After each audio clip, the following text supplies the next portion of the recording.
Oilers, Canucks, Flames, and Jets rookies. This tournament marks the unofficial start to the hockey season. It also gives everyone an initial glimpse at some high-end draftees wearing their respective colors for the first time. Now, with more on who and what we'll expect to see tonight, we send you inside to our play-by-play team of Joey Kenward and Gene Principe. Gentlemen.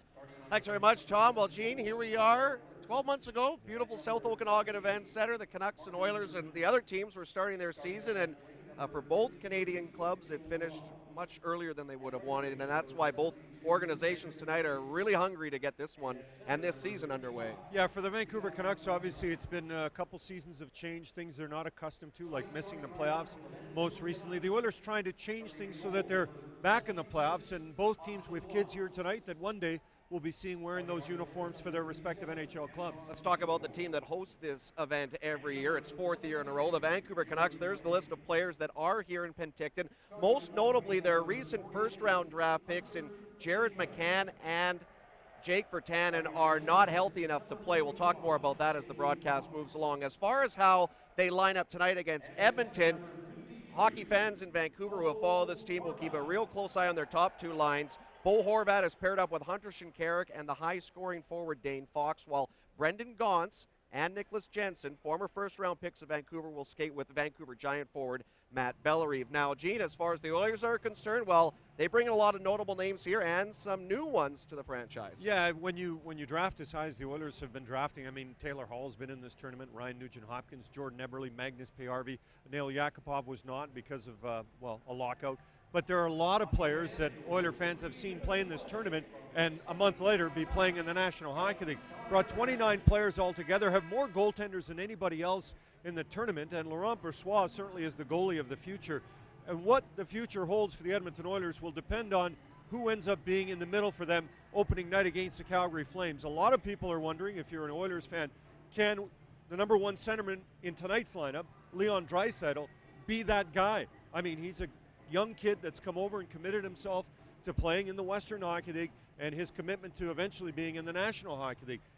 Will he be able to do it? I think everybody feels like he will be after he was the third pick in 2014, but when will he be able to do it? Ryan Nugent-Hopkins isn't getting any younger, even though he's still only in his early 20s, but he could use a helping hand. The Edmonton Oilers need to find a second-line centerman who's big and strong, who can take some of the pressure, literally and figuratively, take some of the weight off the pressure of Ryan Nugent-Hopkins. You look at teams like the St. Louis Blues, Anaheim Ducks, Los Angeles Kings. They don't just have one strong centerman. They've got two.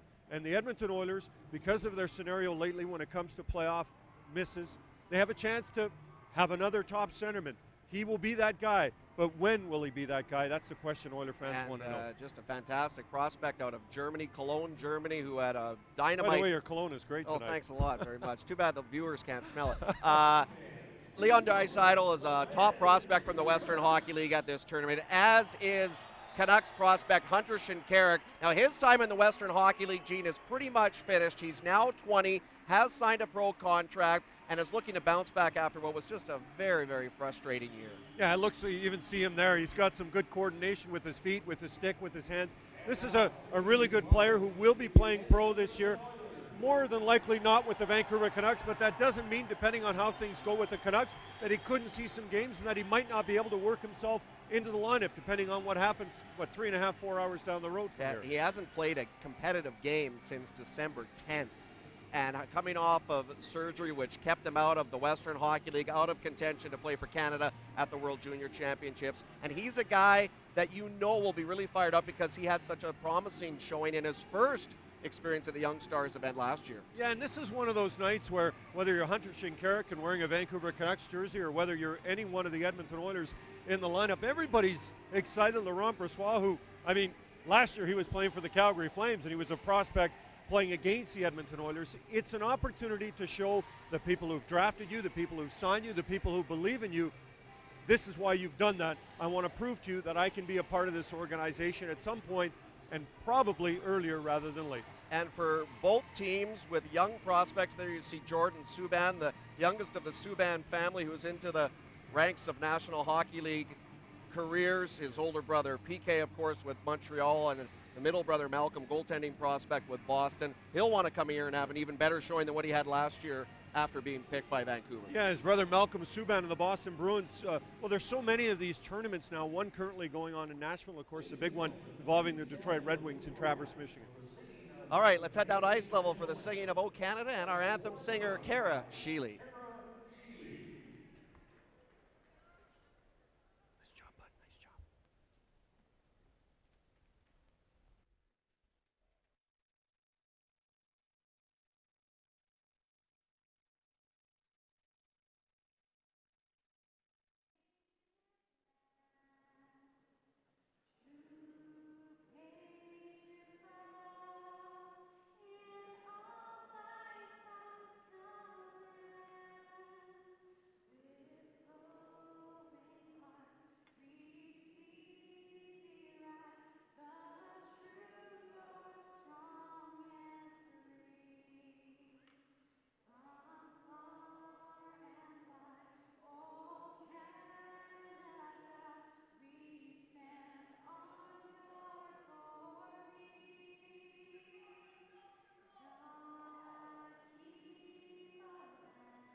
Kara Sheely with the singing of O Canada helps kick off the second game of the 2014 Young Stars Tournament here in the beautiful South Okanagan Event Center in the heart of Penticton, British Columbia. Hello once again, everyone. Joey Kenred and Gene Principe with you here in the broadcast booth. Here's a look at our Sport Check starting goaltenders. Austin Lotz gets the call in net for Vancouver. He is here on a free agent tryout. Had a great year last year with the Everett Silvertips in the Western Hockey League, posting 31 wins. And Gene, as for the Oilers, a pretty familiar face between the pipes. Yeah, certainly familiar to Edmonton Oil Kings fans, because Laurent Brossoit, a member of the Edmonton Oil Kings for a number of years. This time last year, made 17 saves on 19 shots and defeated the Edmonton Oilers prospects 5-2 as a member of the Calgary Flames, but now a member of the Oilers coming into tonight.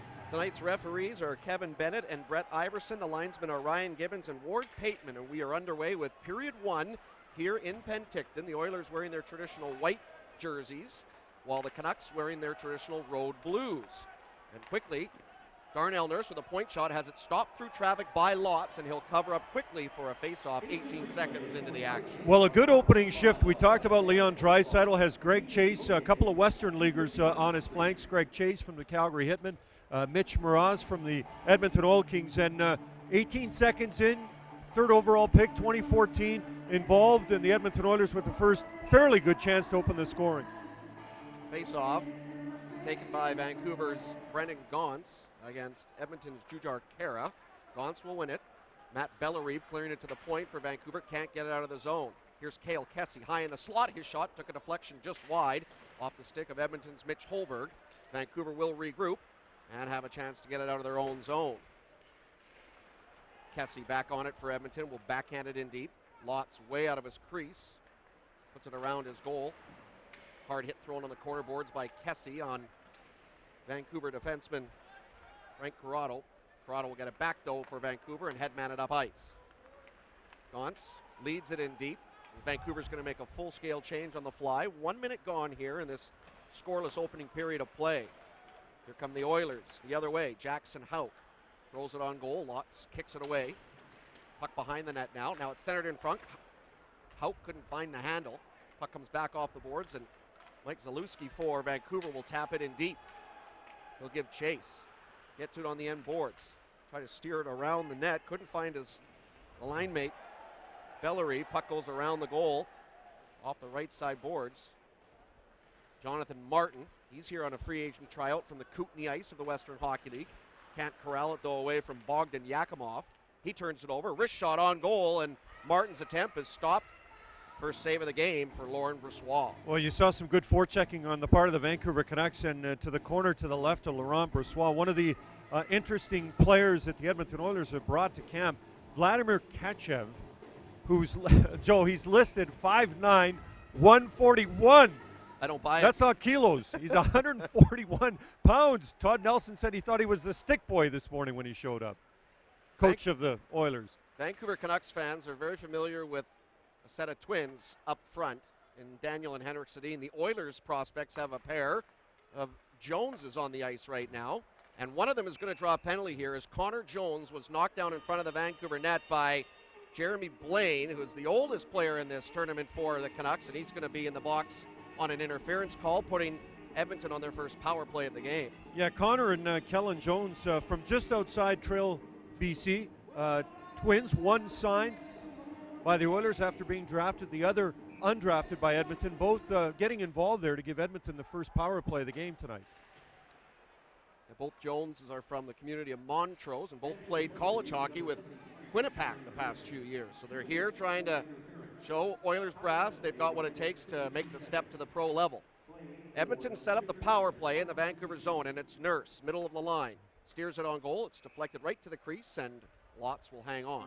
Well, we were talking about players that the organization and the fans here at the South Okanagan Event Center want to see. Darnell Nurse is one of them. Last year said he was nervous. First shift, got a penalty, and just never seemed to find his rhythm. A year later, year more mature. We'll see how he plays against kids that are in and around his age for a second straight tournament. Corrado for the Canucks will fire it off the glass back into the Edmonton zone. 30 seconds gone, and the minor penalty to Blaine of Vancouver. Nurse will get a head of steam out of his own zone. Wheel right up, ice into the Canucks territory, but he had his line mate Draisaitl in a stride early offside, so Todd Nelson's going to switch up his power play unit, which has 1:17 left to go. Yeah, continue that thought on Darnell Nurse. Here's a guy with Sault Ste. Marie that's got some offensive upside, that's gritty, physical, nasty, got a bit of an edge. And the idea is, can that translate to the NHL game? And even this morning he said, I'd like it to, but I'm not sure because I'm not there yet. Oilers with the power play, switching it up at the point. Jordan Osterley putting it to the player wearing the captaincy tonight, Dylan Simpson, down low behind the net for Kara. Centering feed in front for Kachev was picked off, and Hunter Shinkarik is able to throw it the other way for Vancouver. So we passed the 3-minute mark here in a scoreless opening period of play between Vancouver and Edmonton. Bo Horvat, good work on the penalty kill up front for Vancouver, will take it around the net, get it back out to center ice, chase down, but did well to keep with the puck, and now he'll snap it back into the Oilers' corner. You know, we saw Bo Horvat this morning and spoke to him, and you know, sometimes, Joe, these kids, their weight only changes 4 or 5 pounds, but it looks more like 10 or 15, just the way they become more sculpted as they start to grow into young men. Kachev for Edmonton, giving it off into the corner for Mitch Holmberg, the reigning scoring champ of the Western Hockey League.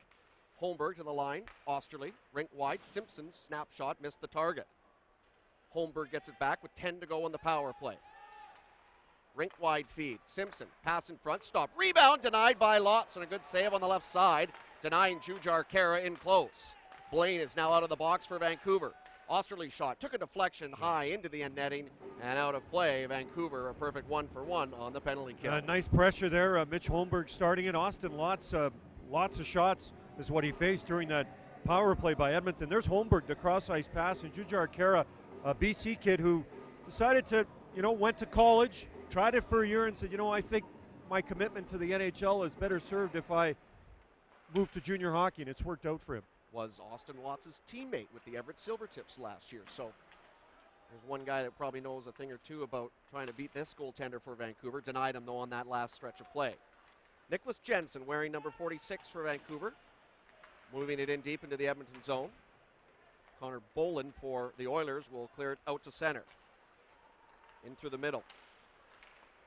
Intercepting a pass away from Bogdan Yakimov was Corrado. Took a hard hit from Kessie down low. Kessie trying to force his way free away from the check of Corrado, and does. To the point. Boland shot, deflected off the stick in front. Puck comes down now to Gauntz, and he'll headman it to center for Jensen. Good speed through the middle, hitting the Oilers line. His teammates are making changes, so he'll tap it in deep and peel off for a change of his own. Out of his own zone, Kellen Jones couldn't feed it up the wall. Boland back behind his net. Outlets it for Marco Waugh to center. for Connor Jones. Ridden along the wall by Clark Wilson on a good defensive play. Jones gets it back though. Down low, behind the net. Getting to his brother Kellen. Left side boards. Martin Gernat shot. Took a deflection in front. Rebounding close. Lotz denies it. Good opportunity in front of the slot by Marco Roy, but here comes Vancouver the other way. Matt Ravel across the line. His pass got away from Blaine. He then is taken to the boards off the puck. Canucks retrieve, and Connor James for Vancouver will lead it back behind the Oilers' net. Through center on it for Vancouver. Jackson Houck, he'll flip it in deep. Dane Fox in on the forecheck, can't get to it. Now it took a funny bounce down to the stick of Mitch Moroz. Out to center, he'll find Nurse. He'll lift it high and deep behind the Vancouver target. Jordan Subban first on it. Leaving it free for Fox. Had it momentarily, gets it back though to Subban. And Vancouver will set up a breakout. Long stretch of play here without a whistle. We've got 13:45 to go here in this first period of play. Joey Kenward and Gene Principe with you. We want to hear from you. We've got viewers all over the globe watching this one tonight on Canucks.com and EdmontonOilers.com. You can tweet us. Here's a chance in front for Vancouver, but Moroz was able to intercept and able to clear it out to center ice. Subban for Vancouver. Took a spill, tried to get it in deep, can't. Lifting it is Osterley to center for Kessie. Across the line for Greg Chase. Pressure there by Miles Liberati. Chase put it back to the point. Nobody there for the Oilers. Puck all the way back down to the Edmonton end. Well, Vancouver's starting to get a little more of the play. Shot 7 for Edmonton, 1 for the Canucks. So Austin Lotz has done a nice job for Vancouver in net so far in this game. Here's Holmberg for the Oilers. Can't get it in deep. Vancouver will see Curtis Volk move it to center. Giving it for Zalewski. He'll roll it into the Edmonton corner. Volk with a hard hit on the end boards on Connor Boland. Oilers retrieve though, and Kessie has a chance to clear. Holmberg tapping it back into the Vancouver end as Edmonton's going to make some changes here on the fly. Frankie Corrado in this, his third straight Young Stars tournament in Penticton. Had a real solid outing last year at this tournament with a goal and an assist in 3 games played.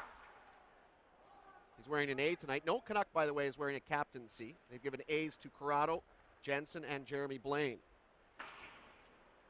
Here's Anton Cederholm. Portland Winterhawks blue liner. Gets some space to come out to his side of the red line. Backhands it right on target, and Brossoit will take no chances, gloving it down for the faceoff.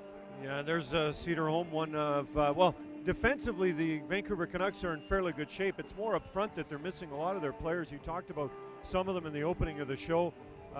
You know, Cole Castle's unlikely to play. He's got mononucleosis. Jared McCann was supposed to play, didn't make the trip out here. So really, Travis Green, he's got what he's got. He's got his 12 forwards, and so I guess good news if you're one of those 12, but not if you're one of the 13, 14, or 15 that should have been here and been able to play. Now the Canucks have a slew of players here on camp invites. A lot of other teams, for example, Winnipeg, I think only have 3 or 4 players here on amateur tryouts. But that's what happens when you have some injuries, and as a result, they have to.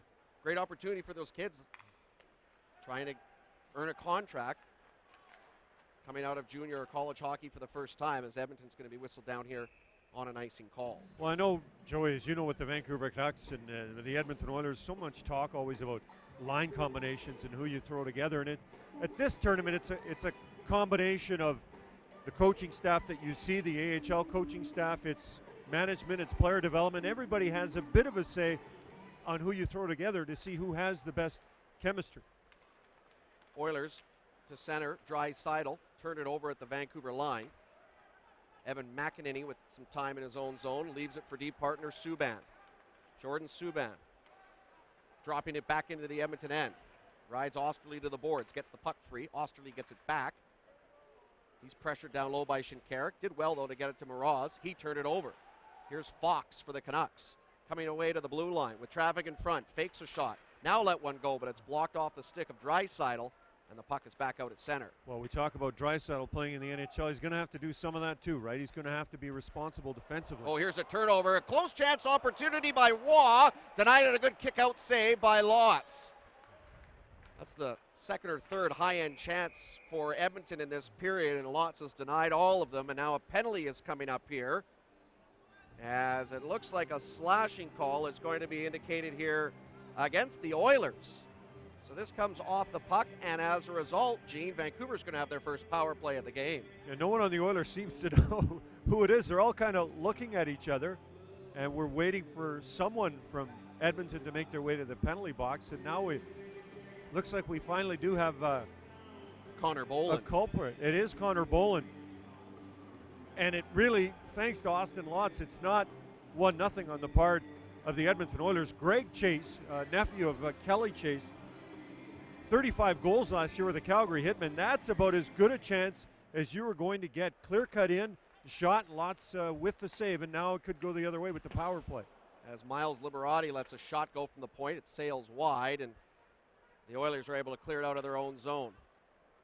Corrado and Liberati are the D pairing on this Vancouver power play. Ahead of them up front, Nicholas Jensen, Brendan Gaunce, and joining them as the third forward, Curtis Volk. The Oilers doing good work early on the penalty kill here, force the Canucks back into their own zone. Another turnover by Vancouver. Here's a chance high in the slot. One off the glove hand side of Lotz, as getting that opportunity was Jackson Houck, short-handed for Edmonton. A little loose defensively right now, the Canucks. They have passed the midway point of this first period, still in a scoreless tie with the Oilers. Minute 10 remaining here in this man advantage for Vancouver. Travis Green is switching up his power play now,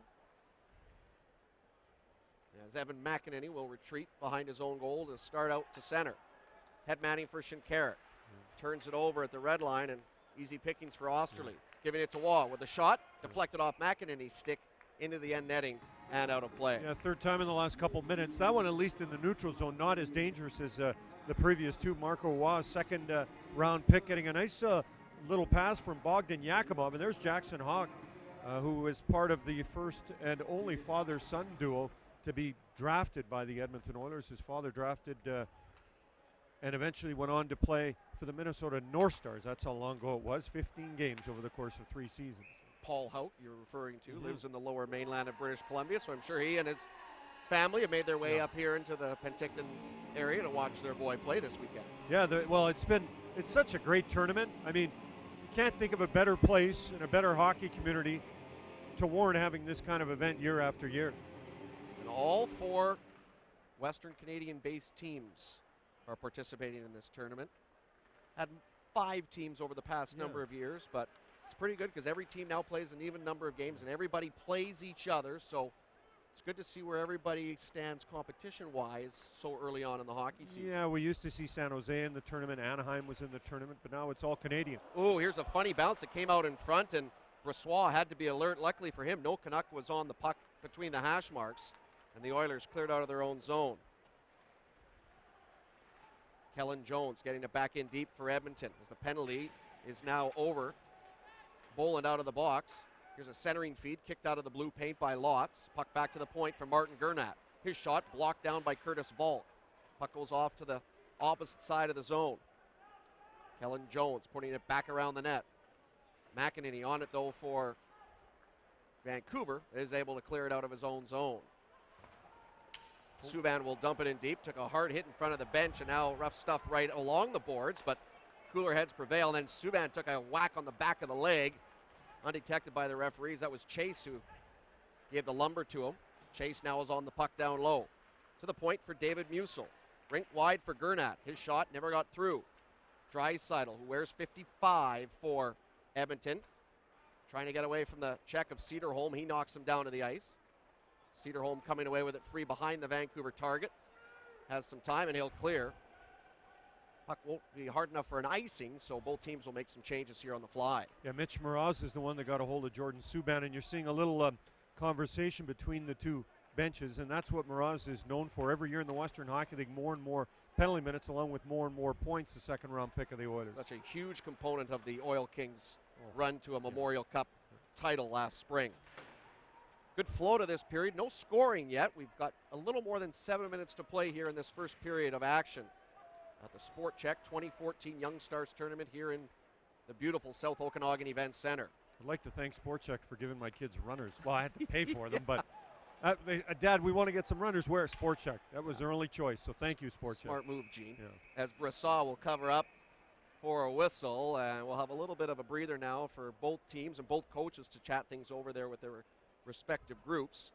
You know, the Vancouver Canucks bring a lot of former high draft picks into this tournament. They also had a busy draft in Philadelphia in June, making some trades, making two picks in the first round. But as far as tonight's game go, this class of 2014, none of them are in the lineup. Jake Virtanen is recovering from off-season shoulder surgery. He's skating but is not allowed in full contact. Jared McCann, who was picked 24th overall, came to Vancouver but was diagnosed with mono, so he's been sent home to Ontario. Goaltender Thatcher Demko is not eligible to play because he is attending Boston College. Nikita Triamkin, who I hope we see at this tournament one day. You won't be able to miss him. He's 6'7", 240-plus pounds. He'll play in the Continental Hockey League in Russia. Gustav Forsling is from Sweden. He's not over here. Kyle Pettit from the Erie Otters is here, but he's on the injured list. And Mackenzie Stewart, a D-man from the Prince Albert Raiders, is here, but is a healthy scratch in this game, so we will see him as this tournament rolls along. Speaking of the Prince Albert Raiders, and we've talked about Leon Draisaitl, who had, well, what a fantastic year he had on the part of the PA Raiders, getting into the playoffs and eventually ousted in the first round by the Edmonton Oil Kings. Their first step in making it all the way to the MasterCard Memorial Cup and winning it all. Travis Green has got his Utica coaching staff with him, Nolan Baumgartner, as well as Paul Gerard. And Green saying this morning when he was talking about putting this team together, and in the morning you're more interested in development and seeing what the best combinations are, but then you get into the game and you're like, I want to win this, right? So it's a lot of different things, a lot of different sources at work, but when you are a coach and you are bred to win, it doesn't matter that it's a Young Stars tournament, if it's cricket, if it's darts, you want to win, and Travis Green was saying that this morning. All right, we'll get back to the action with 6:46 remaining here in a scoreless opening period of play. Shot clock dominated right now by the Oilers, 10-2 at this point in the action.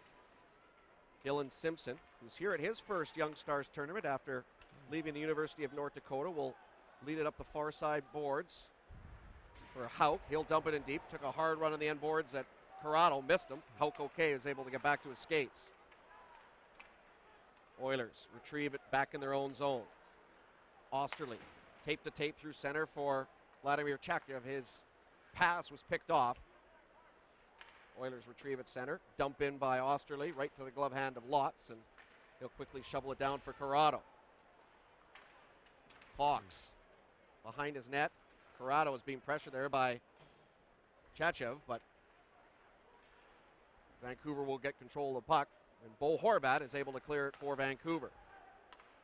Well, they've put Bogdan Yakimov and Kachev on the same line. Kachev speaks almost no English.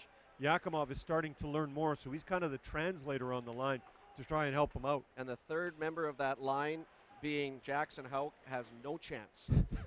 It's all eyes and ears as far as communication goes. Battling for the puck in front of the Oilers bench. Fox comes away with it. Will dish it for D-man McEnany. Through center to Horvat. Crossing the Oilers line. Horvat down low beside the net. Shinkarik forced around the goal. Now leaves it for Subban. Put it back in deep. It's picked off by Jones, meaning Connor Jones, and he's able to give it to his brother Kellen. Hard hit thrown by Jordan Subban, and that's an offside call, and that's the biggest body check thrown so far here at this Young Stars tournament in Penticton. Well, he's a little smaller version than his brother, but we've seen his brother throw at the hip and make hits like that. As Jones was airborne, it didn't lead to much more than that, but that's, you know, the good old-fashioned hip check, and with the stick hitting the boards, even caused a bigger sound. Subban's one of those kids that you want to see what he has. Not a first-round pick, a fourth-round pick, on the part of the Vancouver Canucks, 115th in 2013, so not guaranteed to play in the NHL, but has an opportunity to see what he can prove to the organization. Yeah, puts up points for the Belleville Bulls. 12 goals, 30 assists in 66 games. Here's Draisaitl with some nifty stick handling. Got into the Vancouver end, but he had teammates astride early offside. Where we're talking about Russians and Yakimov and Kachev, and Draisaitl been hanging out a lot this summer with Nail Yakupov. Even though Yakupov was the first overall pick in 2012, he's also spent time with Yakimov. He's already kind of been a little bit of a leader on the part of the Oilers, some of it language-wise and some of it just getting other Europeans used to being in Edmonton. Penalty coming up here to Vancouver's Cedarholm. He was holding Chase down behind the Vancouver net. Extra attacker on the ice now for Edmonton. Nurse has it at the blue line with traffic in front. His shot went off a leg into the corner. And now the Canucks will touch up. And Edmonton, with 4:26 to go here in this scoreless opening first period, have their second power play of the game. Well, one of the things, Joey, as you get into this tournament, these kids are brought together. They do their physicals and medicals yesterday and hop on a plane and make their way to Penticton. And it's trying to get used to some systems. And right now, anyways, it appears that the Oilers have a little bit more of a comfort level with where their line mates are going, where the defense is, who's jumping in, who's not. And as a result, it's led to the power play chances. Canucks will clear it out of their own zone. Osterley and defense partner Simpson will work the points for Edmonton on the power play. As Osterley gets in across the Vancouver line. Goes rink wide, but it went right to the stick of Bo Horvat. With time and space in his own zone, he's now able to flip it back into the Edmonton end. Simpson for Vladimir Chachev across the line. Missed Jujar Kara with the feed. Mitch Holmberg gets it back, though, for the Oilers. Puts it all the way around the net to the line for Osterley. Back on the near boards for Chachev. Dishing for Holmberg. Nice feed in the line. Osterley's shot missed wide. Bouncing puck off the end boards came in front. No Oiler can find it. And the Canucks are able to get it out of their own zone. And we'll go 2-on-2, shorthanded the other way. Shinkarik, though, unable to handle the puck. Oilers will regroup. A minute remaining here in the penalty to Cedarholm. 3:15 to go here in this first period of play. Corrado behind his net, wraps it off the glass. Puck hard enough to make its way all the way back into the Edmonton territory. You know, if you're a Canucks fan, you love seeing Bo Horvat and, for that matter, Hunter Shinkarik out there killing penalties. Oftentimes with first-round picks, and especially really high ones, that's not necessarily a huge part of their repertoire, but Bo Horvat has learned so well to play the game in London that is a strength of his. Here's Greg Chase in the slot. Can't get a shot off, so he retreats. Try to rink-wide pass. That went off Zalewski's stick. Oilers have to regroup at center. They give it away again. This time Subban's able to snap it back to the Oilers' territory, and Vancouver will make a full-scale change on their PK, which has just 10 seconds left. Still only 2 shots for Vancouver. It's been a pretty quiet night so far for Laurent Brossoit. Here's Martin Gernat in across the Vancouver line, getting it to the slot. Draisaitl shot, kicked away nicely by Lotz. Penalty is now over to Cedarholm, who's back into his own territory. Canucks get the loose puck out of their own end. Gauntz missed it through the air. Draisaitl gets it back. Oilers are going to make a change. Draisaitl was pushed off the puck as Vancouver will regain control. Brendan Gauntz sliding it in deep. Clark Wilson. He's here on a free agent tryout. Put it around the net. Couldn't find a teammate with the puck, and the Oilers quickly break the other way. Hauk across the line. Kessy's shot stopped on the short side by Lotz. Loose puck goes around the net. Kessy, far corner, giving it off to Yakimov. He couldn't find it off the boards, and Gauntz is able to clear, but this is an icing call against Vancouver with 1:42 to go in this first period. We were talking about Jackson Hauk with no chance playing with Yakimov and Kachev, but I guess he just said go to the net, because that's what Cale Kessy just did there. Hauk with a nice little soft pass, and Kessy picked up when they used to be called Phoenix, not Arizona, in a trade with Tobias Ryder. A couple of kids drafted by their respective teams and just didn't pan out. And Austin Lotz, he's the one that said "Nyet." Yet you're not getting anything by me right now. He's looked excellent on the part of the Vancouver Canucks. Not that usually with Vancouver you talk much about netminders. That's normally not a big storyline with them. Kessy through center for Edmonton. Leads it in behind the Vancouver target. Canucks on it, though. Wilson to center. on the fly, giving it down to the stick of Curtis Volk. Backhands it around the net of Brossoit. Couldn't find a teammate with the puck. And the Oilers, Connor Jones gets it to center with some space down the wing. Jones will tap it back into the corner. McEnany for Vancouver. Waugh for the Oilers, battling deep. Penalty coming up here as a hooking call, I believe, is going to go here. No, they'll call it tripping. Could have been hooking. Regardless, it's Mike Zalewski going to the box for Vancouver, and Edmonton on their third power play of the game. Yeah, I guess that's part of the reason they only have the 2 shots. That's another penalty, and this is one, though, that Zalewski will just kind of go, why did I do that? I mean, it really wasn't a dangerous area because they were behind the net, and Zalewski's had a little taste of what it's like to be in the NHL. Won't be happy with that. Play the final 2 games of the regular season last year for Vancouver after signing a contract from playing college hockey with RPI. We have under a minute to go in this first period, and the Oilers are finishing it off on the man advantage. Chase, wrist shot, never got on target, took a deflection wide. Now a close chance by Mraz, scores! Mitch Mraz was able to find it loose on the right pad of Austin Lotz, and the Oilers, with the man advantage, take the lead. 16th shot of the game on the part of Edmonton, and Greg Chase, Calgary Hitman, connects with an Edmonton Oil King. They're both on the same side now, and Mraz, the Oilers have had a pretty good net presence on the power play. It's one of those tough luck goals on the part of Austin Lotz because it really was behind the net, and Mraz got there and just kind of banked it in off some part of Austin Lotz. So after a first period in which the Oilers have for the most part dominated, they finally have the opening goal of the game. Greg Chase should be credited with at least 1 assist on that goal, as Mitch Mraz, who spent the last number of years playing in Edmonton with the Oil Kings in the Western Hockey League, opens the scoring for Edmonton here at the Young Stars tournament in Penticton. Well, his hero is Ryan Smith, and old Smitty would be happy to see that. That's one of the types of goals he scored in his career. They're going to say it's an unassisted goal for the Oilers. Edmonton won't care. They've opened the scoring here against Vancouver. Fox with a shot off the wall, had it kicked away through traffic by Brossoit with 10 seconds to go in the period. Jujar Kara back the other way for Edmonton. Long shot, blockered away easily by Lotz.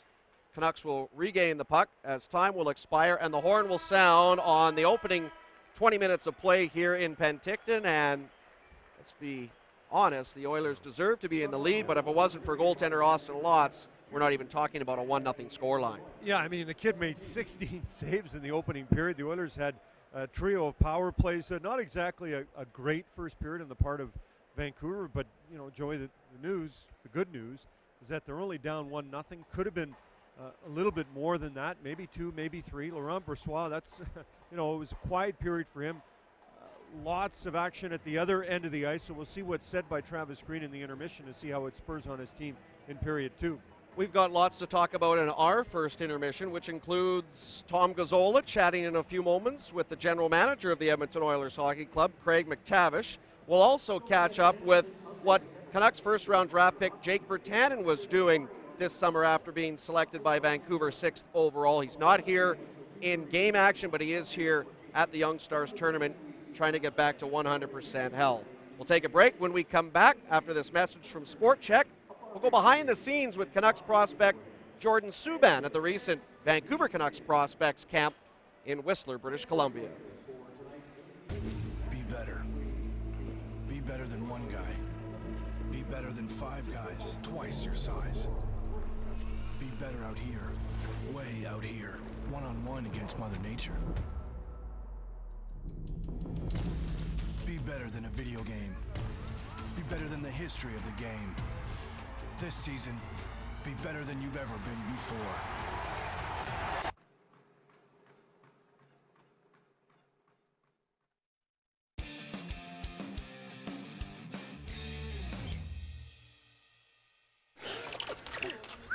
Oh, he turned his head. You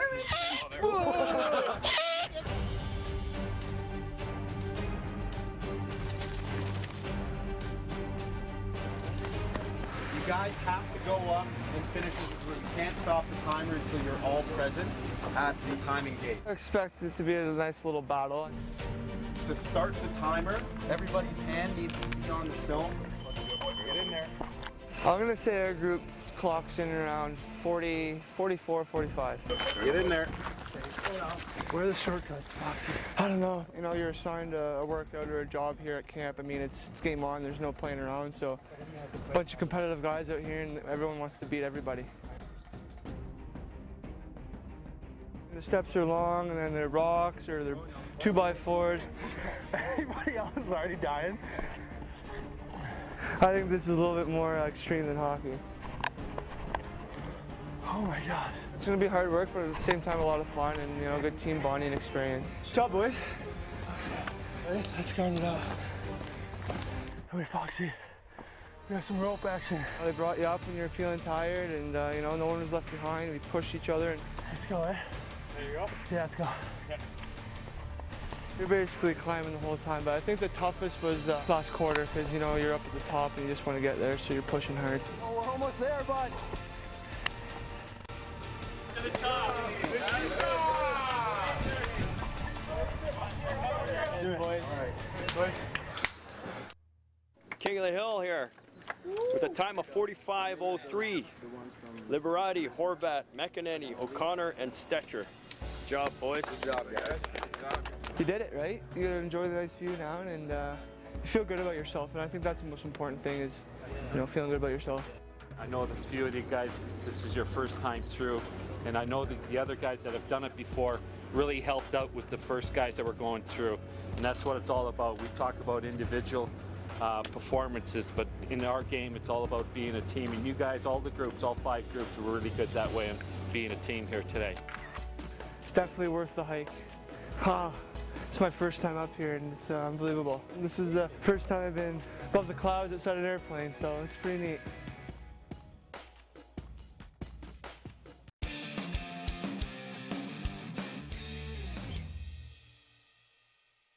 Willie, how you feel, buddy? Good. Yeah, you look good. Hey. What song are you learning on piano, Lips? What I've done, probably. I want to learn it. That's a sick one. Why? Who inspired you? You. Hey. He taught me I taught him how to play piano last night. I was trying to teach him. Down the lobby playing it really well. Remember? You heard me play before. No. Yeah, at U16 in Halifax. Remember I played for all the boys? You said you're just waiting at that red, just waiting for somebody, eh? I asked someone who wants to go opening face-off. I heard Throsie's ready. What are you doing, rookie? I'm superstitious. I always have to go second. Did you do that in like all your games? Yeah.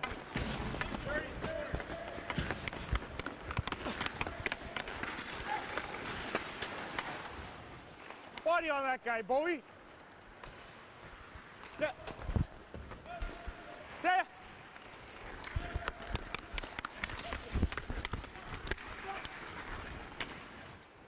Yeah, hey, Forsey, you're out there for a while. Yeah.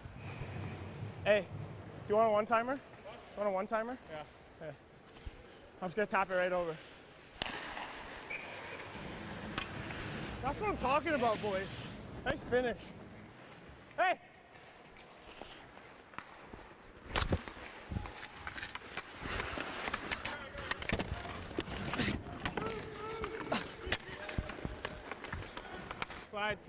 Slide right.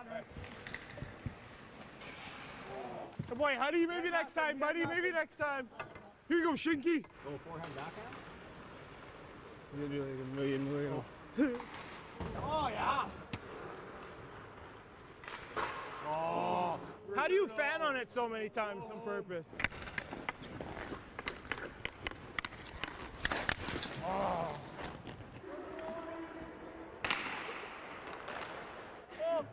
Goldberg! That was so funny when I'm gonna start going Goldberg. Good, boys. Yeah, D. Next move, Sips. Take your handcuffs off. Yours is pretty bad too. Hey, Goldberg. Back inside the South Okanagan Event Center, it's the Oilers prospects 1, the Canucks nothing. Willie, how you feel, buddy? 17-3 the shots for the Oilers. Craig McTavish joining us now, the general manager of the Edmonton Oilers. Craig, let's start out with your assessment of that first period from your squad. What do you make of it? I thought it was a good start for us. Certainly much better than it was at this point last year when we were getting hammered. But no, I think you know, a lot of guys played pretty well. We got off to a good start. What do you make of this tournament? This is the third go-around for you, second as the GM. Just how do you use it as a tool personally to assess the talent up and coming in the pipeline of this organization? Well, I don't know how much weight it carries. It's not, good players are going to make good plays here, and you know we're always discussing the merits of playing an extra 4 games before you start the main training camp. But you know, one thing it does is it builds camaraderie amongst your young guys. We had a lot of young guys working out for a lot of the summer here in Edmonton, and I think the results have been good, and it creates the chemistry, and you get camaraderie and start to develop some team spirit and so forth, so it's good in that respect. Naturally, there's going to be a spotlight on the high-end draft picks, Darnell Nurse, Leon Draisaitl, a guy that you brought in last year from the Flames organization, Laurent Brossoit in goal. People and fans want to know how these guys are coming along. What are you looking for from those guys in this tournament specifically before things get into main camp with veteran players? Well, I think from those 3 guys in particular that you mentioned, I'm expecting dominance, and you know, so far so good. Laurent had one difficult stop, and it's a tough situation for a goaltender. He doesn't get a lot of shots in the first period, but he had one difficult stop, and he made it look easy. Darnell, I thought, had a really good, strong period. As did Leon. Leon made quite a number of plays that ordinary players don't make, and he's got a elite level of vision, and you saw that. Those are the things that you're looking for when you're evaluating players. That you know, the things that you saw that led you to pick these players as highly as we did are evidenced again and are obvious again in the first period here, albeit early. Are there any guys kind of flying under the radar that you would keep an eye on or be keen on watching, and would say to the fans to have a look at it as well, that you know might not get as much limelight as some other guys out there? Well, Jordan Osterley was really moving the puck well from the back end, and that's always something that's fully appreciated by the forwards and a big part of the game. I thought Cale Kessie had a very good start in the first period. You all right, Craig? Excuse me. All good, all good. But anyways, I better go. All right, Craig. Hey, always appreciate you taking time to chat with us. Thank you very much. Thanks, Tom. No problem. All right. Coming up next, we go into a day in the life with Vancouver Canucks first-round selection Jake Virtanen. We'll follow that up with Sedin versus Sedin. Henrik and Daniel go one-on-one in a penalty kick competition with the help of some Vancouver Whitecaps. You right, Matt?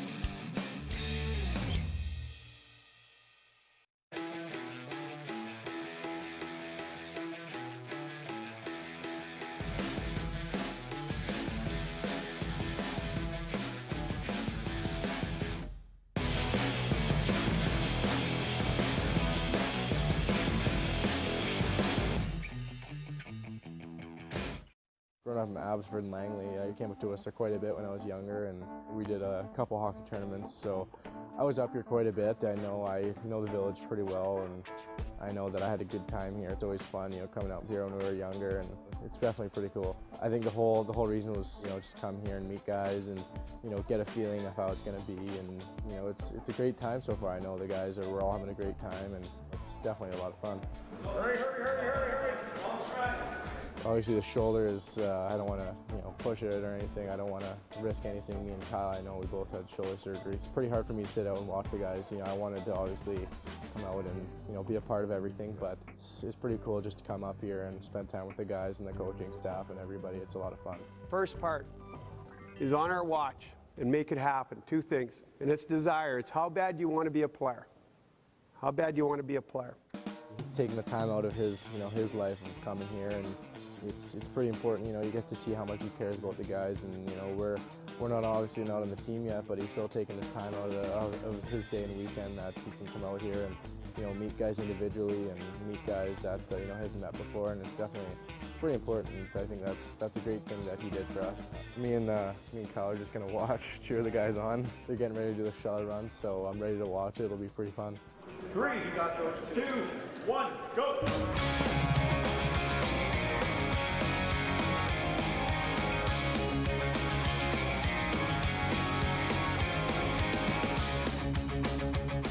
Yeah, starting to feel it. There was a lot of mixed feelings. You know, I wanted to be in there, but also at the same time, guys were like almost passing out. So it was a good time, though. I know I loved watching it, and you know, it showed you know, the guys were working hard and they had a good time doing it. So overall, it was a good time, though. Escape. We need that. Okay, let's circle that out. Done that. Let's see here.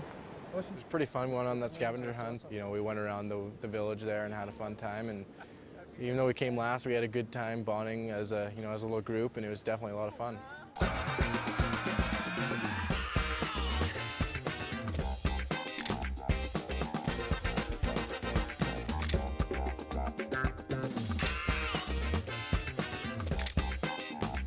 It's fun.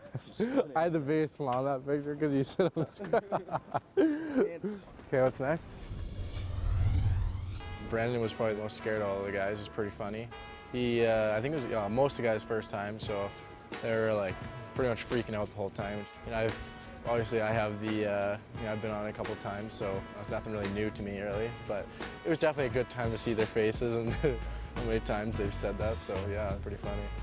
It's definitely a special day for me. I know it's pretty much the first whole day of the guys being together. It's something that I'll remember, and I know the other guys, the other draftees will remember as well.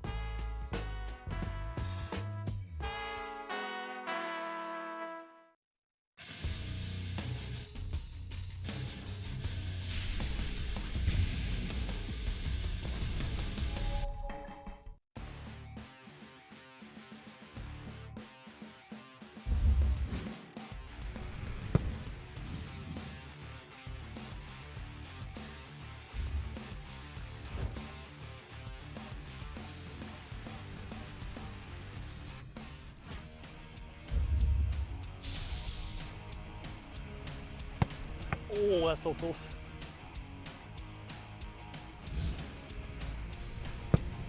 Wow. That was nice. Here you're supposed to score 4 out of 5 maybe, but on the ice the goal is supposed to save 9 out of 10.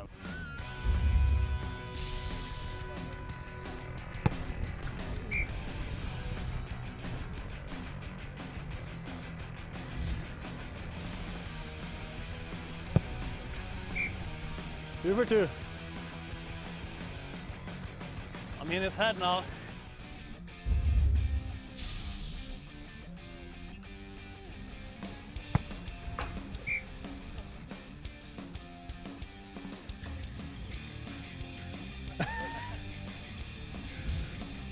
Okay, we need a saver. Yes! We're tied. What's tied up? 2-2. On TV, the net looks so big and goal looks so small, but it's not a lot of room there.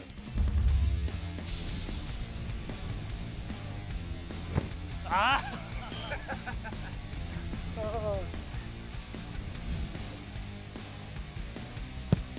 Oh! He had it! Great save. Let's go here.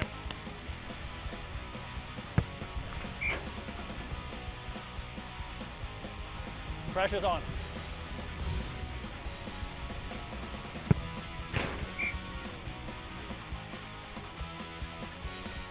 Sudden death? Sudden death. I'll keep going. Don't miss.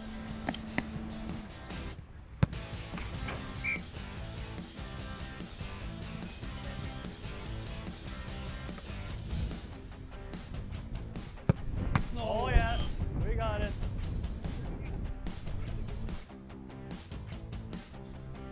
I definitely couldn't let him score 5 out of 5. I would have. That would have been bad. Yeah, that would have been bad. Swedish medium. Yeah. Sure. Good job. That was so much fun. Oh wow. Thank you so much. Thanks for coming out.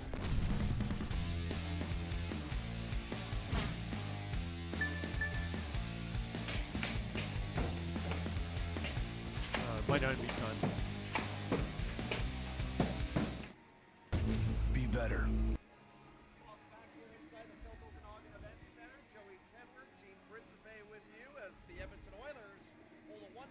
on the Vancouver Canucks heading into period 2. Yeah, Todd Nelson and his assistants Jerry Fleming and Tony Borgford.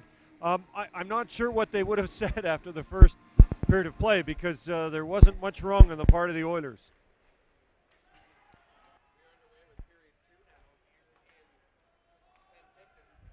And we're just having, I guess as they say in the TV business, some technical difficulties. Here's Greg Chase getting it out to Leon Draisaitl. Now Anton Cederholm will sweep it away and send it down the ice. Darnell Nurse, who looked good in that first period of play. In fact, Joey, I'm not sure there was an Oiler that didn't look good in that first 20 minutes. Shot 17-3 in that opening period of play. So there you see Leon Draisaitl going to the bench. Just ran into someone on the concourse who said they played against Leon's father in Germany when his dad, a longtime player in the German Elite League and then also coached over there. So a hockey background for the Draisaitl's.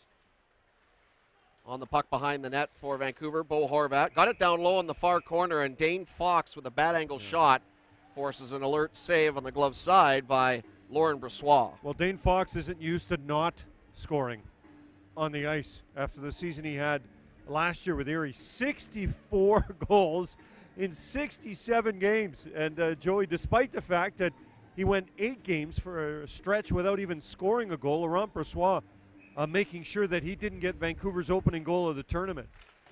How about throwing in 122 minutes in penalties with those numbers? Yeah. And played with Connor McDavid, but also played with Connor Brown.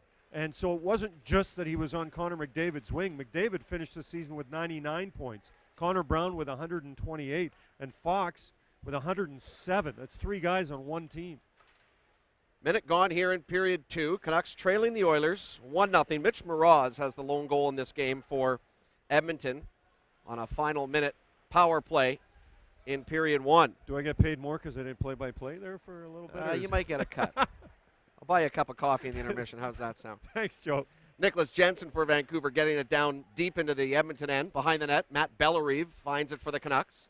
Giving it for the third member of this forward unit, Brendan Gaunce. Puck got away from Gaunce. Vladimir Chachev is able to put it towards the blue line. Can't clear. Connor Bolin for Edmonton will retrieve back in his own zone. Already a better start for Vancouver in period 2 compared to period 1. Chachev in across the Vancouver line, puts the brakes on, dishes it down to the stick of his line mate being Bogdan Yakimov, and he goes high, short side to make it 2-0 Edmonton. I might have just jinxed them. We were talking about the 2 Russians, Yakimov and Kachev.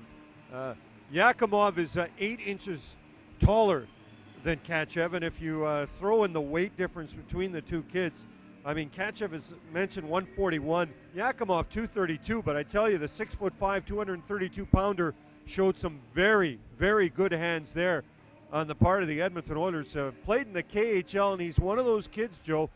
Oiler fans are going, what do we got here? We don't know what we have, and that was a good showing to Oiler fans and Oiler brass on what they might have in Yakimov. Last year in the KHL, 33 games, 7 goals, 5 assists. Very free-spirited kid, very much like Nail Yakupov. I mean, the Oilers have been begging for size, and he's got it. Here comes Hauk with a snapshot denied by Austin Lotz. As the Oilers looking to build on their 2-0 lead, will chase the puck back into their own zone as Vancouver's whistle down on an icing. You know, I was talking about size. Draisaitl is 6'1", Mitch Moroz 6'2", Darnell Nurse as well, not exactly short at 6'4". His defense part, Martin Gurnett, 6'4". The Oilers have been able to acquire a lot of talent, but a lot of them aren't overly big, so they're trying to add some size to their lineup to match up with their skill. Off a draw, Marco Waugh has a shot kicked away by Austin Lotz. Kellen Jones getting it back to the point. Darnell Nurse sliding it back around the net. Frank Corrado gets it for Vancouver. Up the wall in his own zone. Mike Zalewski couldn't retrieve. Connor Jones coming in front. Couldn't get a shot off. Puck goes off to the far boards. Kellen Jones looking in front. And a shot by Waugh sails wide. Canucks cleared up the wall. Not out though. Good pressure here by Edmonton. Connor Jones giving it to Waugh. Looking in front. Good defensive play though made by D-man Miles Liberati to get his stick down to deflect it out of the zone. As we pass the 3-minute mark of this fast-flowing second period, Canucks trailing the Oilers 2-0 here at the South Okanagan Event Center. Another turnover by Vancouver. Nurse couldn't get a shot on target. And quickly the other way is Jonathan Martin for Vancouver. The Kootenay ice forward will dump it in deep, and Vancouver will make a full-scale change on the fly. Martin Gernat pressured down low in the zone by Fox and Shinkaruk. Shinkaruk comes around the net, throwing it out in front. There's Fox, who shoots and scores! Dane Fox, taking a nice pass from Hunter Shinkaruk, puts the Canucks on the board. Well, we were talking about him, Joe. The kid knows his way around the net. He just kind of found an empty spot to the opposite side of where most of the Oilers were. Shinkaruk with the wraparound attempt, and it just kind of ends up on Dane Fox's stick. And this is a kid who scored more goals than anybody during the regular season in the CHL last season. 2 goals away, in fact, of tying a franchise record for the Erie Otters, set at 66. Among those tied for that record, Mike Bullard. So the kid knows his way around the net. We talked about it, and there we got a chance to see it. Good play made by Hunter Shinkaruk, his line mate, to start this second period of play. As the Canucks are on the board, but still trail the Oilers 2-1 with now 4 minutes off the clock here in period 2. Oilers back on the puck. Dylan Simpson has a shot, take a deflection high into the end netting and out of play for a whistle. Fox from Shinkaruk, that's the official scoring play at 3:41. And Vancouver with some confidence now, having finally beaten Lauren Brossoit. Yeah, well, they've already surpassed their shot total. They've got a couple here in period number 2, so they'll surpass it right away after not a great opening period by Vancouver. And it seems like goal number 2 really lit a bit of a fire under the Canucks after the Oilers took a 2-0 lead thanks to Yakimov. Who's in the face-off circle here for Edmonton. Wins it to the point. On it is David Musil. Musil back for Yakimov. Long shot. Missed everybody, including the net. Hits the end netting and out of play. Well, Yakimov, one of those kids. In fact, Todd Nelson was saying this morning the Oilers had their development camp in Jasper in July, like the Canucks had theirs, as do many of the teams. And he said even from July to now, his English has improved. And if you're going to come over here and play, you're going to make the commitment to be in the NHL, you have to make a lifestyle commitment. And learning the language goes a long way to proving to your teammates and the organization that you're here because you want to stay. Jordan Subban wrapping it around his net. Gets it off the far boards for Fox. He's able to deflect it out of the zone for Vancouver. Musil tied up in the corner boards by Shinkaruk. Horvat is also there. Fox trying to get it out in front. Shinkaruk couldn't handle the pass, and the Oilers will get out of their own zone. Jackson Houck to center.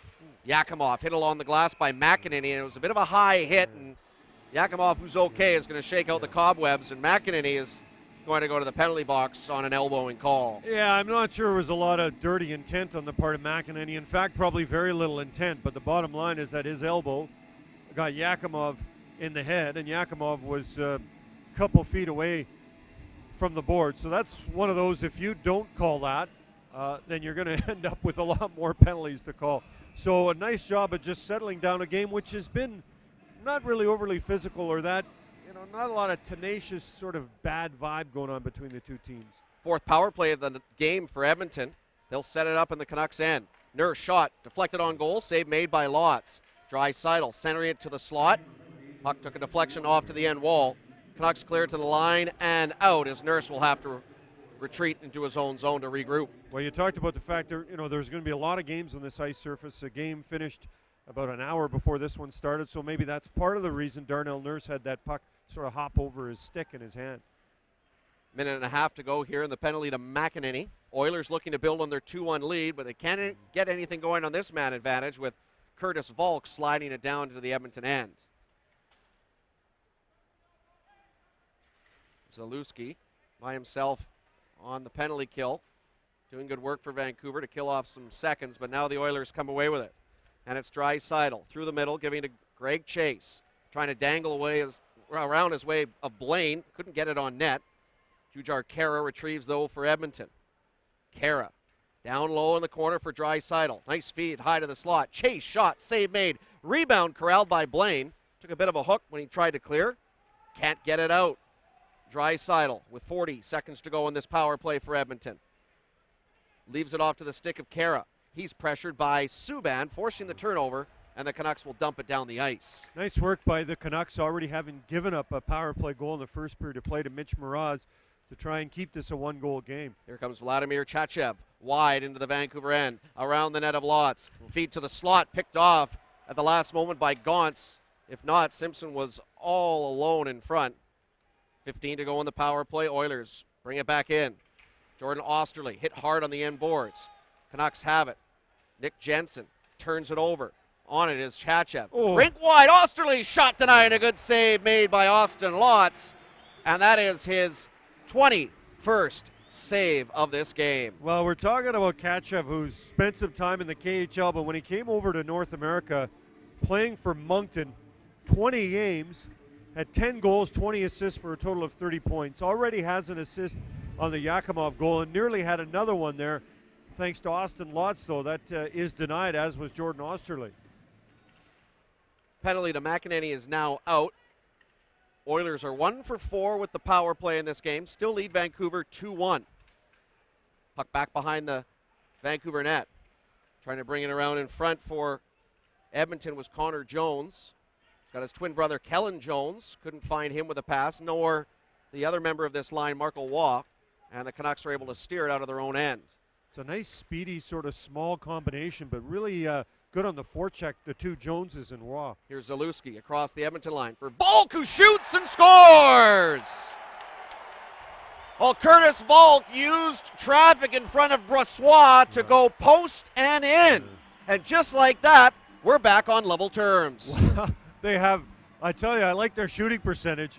2 goals on 6 shots, but you know that Laurent Brossois will not like it. He almost hasn't had enough action to get a real good feel for this game. Curtis Volk, his great uncle, will be happy with this. Kelly Rudy is his great uncle. Kelly Rudy, of course, had a great National Hockey League career and now well-known Canadian broadcaster. And Volk showing a real nice touch and good idea, as you said, Joey, understanding that there was a screen and it was the right time to shoot for him, not so right for Brossois.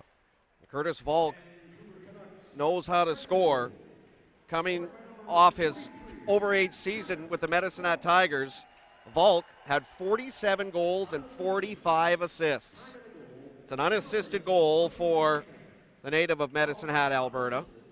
And that puts this game back on level terms. We have just passed the 8-minute mark here of this second period of play. A lot of Canucks fans are wondering, is Curtis Volk related at all to former Canuck Gary Volk? No relation whatsoever. Still has, as you mentioned, pretty good family bloodlines, being a distant relative of Kelly Rudy. He is here like a number of players in the Vancouver lineup on a free agent tryout trying to earn their first ever pro contract. And if I have this right, Kelly married Curtis's mom's aunt. And if I have it wrong, I don't know you. what's right. As the puck is deflected high over the side glass and out of play. 11:20 remaining here in period 2. We want to find out where you might be viewing this live streaming broadcast tonight, either on Canucks.com or EdmontonOilers.com. You can tweet either Gene or myself. Gene's Twitter handle. At Gene Principe. That's a tough Pretty one. simple. Mine is at Kenward's Corner. Why is it Kenward's That's Corner? I just thought of it one day. Kenward's Corner, and that's corner with a K. We'll find out. We've already had some tweets coming in from viewers, and literally they are tuning us in all around the globe. We'll tell you exactly where in a moment. Meantime, Vancouver has the puck back deep in the Edmonton territory. Draisaitl alone in his own zone. Did good work to get it free. Fell, got back to his skates, and now snaps it to center. Missed his teammate, though, being Greg Chase with a pass, and that's an icing call. Had a message in the first period, Gene, from Tennant.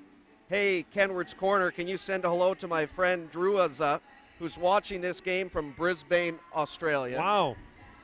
And then we had a fan at Jerk Chicken 345. I'm watching the game all the way from Grand Cayman in the Cayman Islands. 34 degrees. And he says hashtag perfect hockey weather. Well, and it was perfect hockey weather here. Not 34 degrees, but it's supposed to get up to about 27 on Sunday and over the weekend. So it's been wonderful weather to go inside for a bit anyways to watch some hockey. As the Canucks will get out of their own zone and come up ice in numbers. Shinkaruk leading the attack down the left side. Holds the puck. Lets a shot go. Brossoit stops him high on the short side and will get the whistle. Well, Laurent Brossoit, who is mentioned in the opening, one of 4 goaltenders here on the part of the Edmonton Oilers. This morning, head coach Todd Nelson said Laurent Brossoit will start and finish the game, which we don't doubt will be the case. But Brossoit's got to be kind of thinking, I need a little bit more play down here because he just hasn't had much going on. And as a result, maybe he's not been quite up to the kind of success he would expect to have this evening. Jujar Kara couldn't get things going through the middle for Edmonton. Liberati will in turn ice it for Vancouver. 10-17 remaining here in period 2 as the Canucks and Oilers are in a 2-2 tie. Yeah, the Edmonton Oilers, a lot of depth on defense, but that doesn't mean a guy like Connor Boland doesn't get a chance to put on a show for the people here from the Penticton region and the interior who've come. Well, we've seen people from Vernon and Kelowna and, well, Kamloops. I mean, they're from, I saw a couple guys from Camrose that are here. I mean, people are coming from all over to watch this kind of hockey. And really, it is the future stars of tomorrow playing today here at the South Okanagan Events Center. We officially now hit the midway point of this hockey game. Edmonton opened the scoring with goals from Mitch Moroz and Bogdan Yakimov, but Dane Fox and Curtis Volk have replied for Vancouver to have this game knotted at 2 apiece. Frank Corrado, one of 3 Vancouver players wearing an A this evening, gets it to another alternate captain, Nicholas Jensen. Good speed with a backhand chance, hit the side of the goal. Brendan Gaunt's trying to fish it free for Vancouver out of the corner, can't.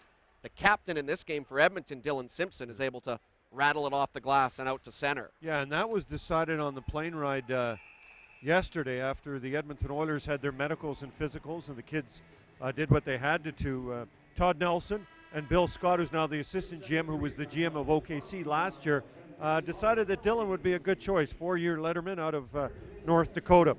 Well, that's a great time talking about nice Dylan segue, Simpson. Gene. Yeah, I didn't even mean it. The Edmonton Oilers have no shortage of father-son combinations, and Dylan Simpson is one half of a father combination, father-son.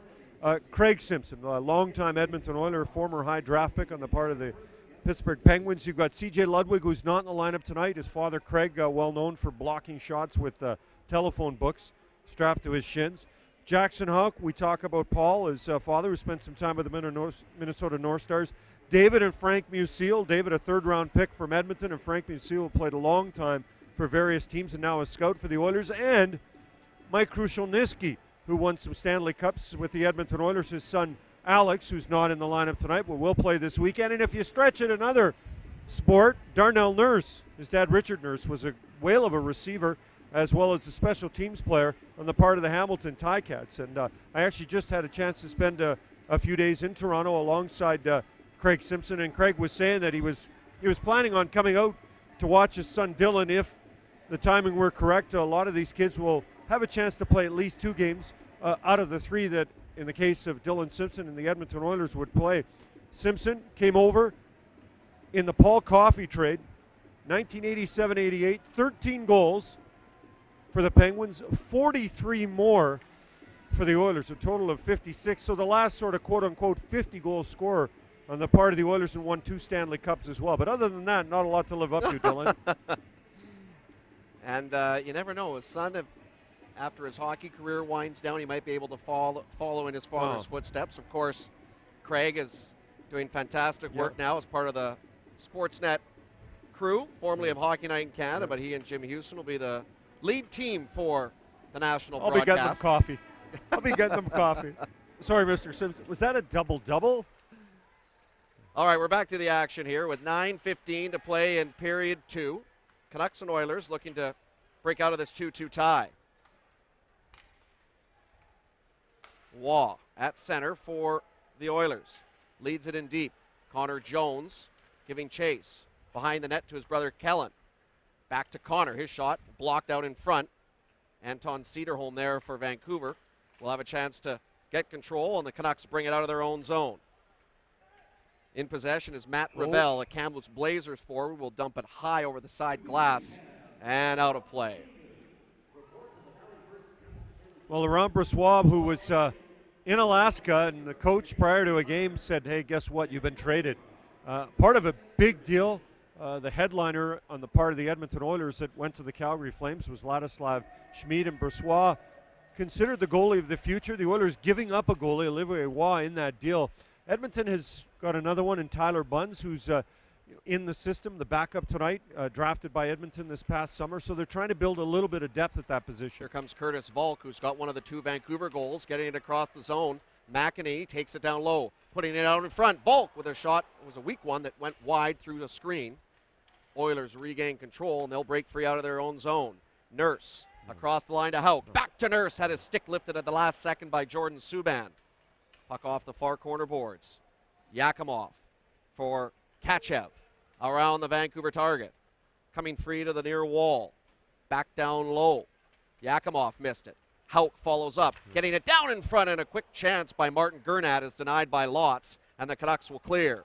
Here's Subban with some space down the left wing, trying to get around Kachev.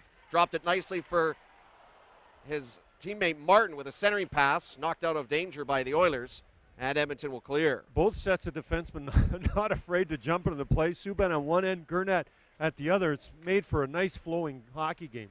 Nurse waiting for a check from Volk, turned the puck over, and now the Canucks will give it away, and quickly the Oilers come back. Chase in across the line, rags the puck. Now lets a shot go in Lotz, who took a little bit of a bump after he making the save.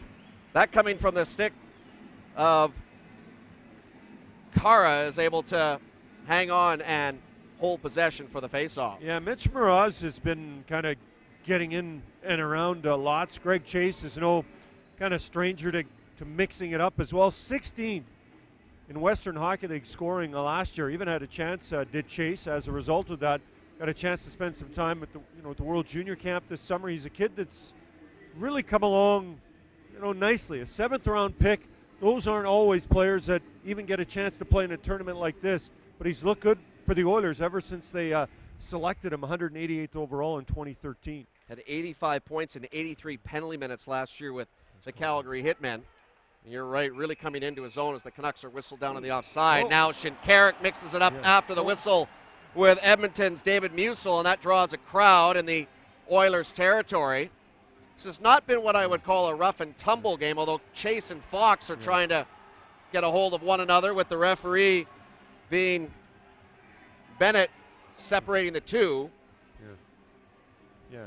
And as mentioned, it was not a chippy game at all to this point, Gene, but a little bit of fire in the belly of a few of these players with these two teams tied 2-2. Yeah, Shinkarik kind of, I don't think he really intended to be a dangerous slash, but he whacked Musil right in the shin pads, and it kind of reverberated throughout the arena, and it seemed like, well, it didn't hurt Musil, it just got everybody's attention, and there's the slash to the side of the shin pads, and then everybody piles in. Darnell Nurse was in there, Dane Fox along with Greg Chase, but it also, Bo Horvat, Mitch Moroz, everybody who was on the ice was sort of in that area, and at this point, you're looking at the penalty box, you got Shinkarik in there, and one other Canuck, and it looks like only Chase is gone to the box on the part of the Oilers, so Edmonton will get another power play opportunity.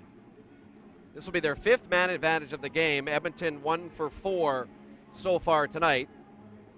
As Shinkarik in the box for Vancouver, along with Dane Fox, who had been mixing it up with Greg Chase. You were talking about tweets from all over. A guy from Green Bay just tweeted me. My Twitter feed has exploded That's here. fantastic. Green Bay, that's a football town. It is a football town. Mexico, Chile, Wisconsin. I want to hang Northern out with your California. Holy, I didn't like think I your had Twitter that friends. many. Japan, Hinton, Alberta, Halifax, Nova Scotia. Great to have all these fans, be it of the Canucks or the Oilers, watching these games online tonight. Proudly sponsored by Sport Check. We want to thank them again for their continued ongoing support of one of the best prospects tournaments the NHL has going. Oilers on their 5th power play of the night with under 7 minutes to go here in the second. Evan McEnany trying to clear up the wall. Can't. Simpson gets it back for the Oilers. In deep, had it stick checked away off of him by McEnany, and this time Vancouver will clear it all the way down on target of Brossoit. That's the 8th shot of the game on the part of Vancouver. So they really haven't, they've had a little more zone presence, but really the shots haven't matched it to this point. Vladimir Chachev putting it across the zone for Osterley. Pressured high in the zone, went back across the territory. Giving it for Mitch Holmberg. He's pressured to the wall by Mike Zalewski for Vancouver. Zalewski falls, gets help though. Good play good by work. Zalewski and as well by his teammate Volk to clear it back into the Edmonton end. Yeah, that is just a commitment there to play strong defensively. You're only feet away from the blue line and making sure that you get that puck out. 40 seconds to go in this power play chance, and Draisaitl with speed, throwing it out in front, couldn't find Waugh going to the net. Horvat trying to slam it up the wall, can't. Puck goes back in deep into the corner. Draisaitl lost his footing, lost the puck, and Anton Cederholm is able to lift it out of his own zone. I will say this, Draisaitl's had lots of power play time on the part of the Oilers. It's not like he hasn't had a chance with the man advantage. Here's Gernat the other way for Edmonton with 15 to go on the power play. Broken stick on the one-time attempt by Nurse, and then he throws it in offside, actually a glove hand pass, excuse me. So regardless, the puck will come out of the Vancouver end, and we're going to have a penalty being called here after the whistle. It was Mitch Moroz with a late face wash attempt, I believe, and this will have us for 13 seconds playing 4-on-4 hockey. Yeah, we were talking about Mitch Moroz, who's done, for the most part, everything for the Edmonton Oil Kings. His points have gone from 25 to 34 to 63. His penalty minutes have gone from 131 to 140 to 156. So it's kind of what you want to see. 156 is a lot. He will take some penalties like that, but he's the kind of kid the Edmonton Oilers are grooming and hoping that he can be a top 9 forward, maybe top 6, because of his ability offensively and his physical presence. All right, first time in this game, we'll see the two teams skate 4-on-4. It's only for a brief period as Hunter Shinkaruk is about ready to step onto the ice, and now Edmonton's whistled down on an offside call. Tickets are available for this Young Stars tournament at the South Okanagan Event Center. You can get them online at the website valleytix.com, and they can also be picked up at the box office, which opens at 10 a.m. on a Sunday. 2 games today. Yep. Earlier today, Calgary defeating Winnipeg 6-4.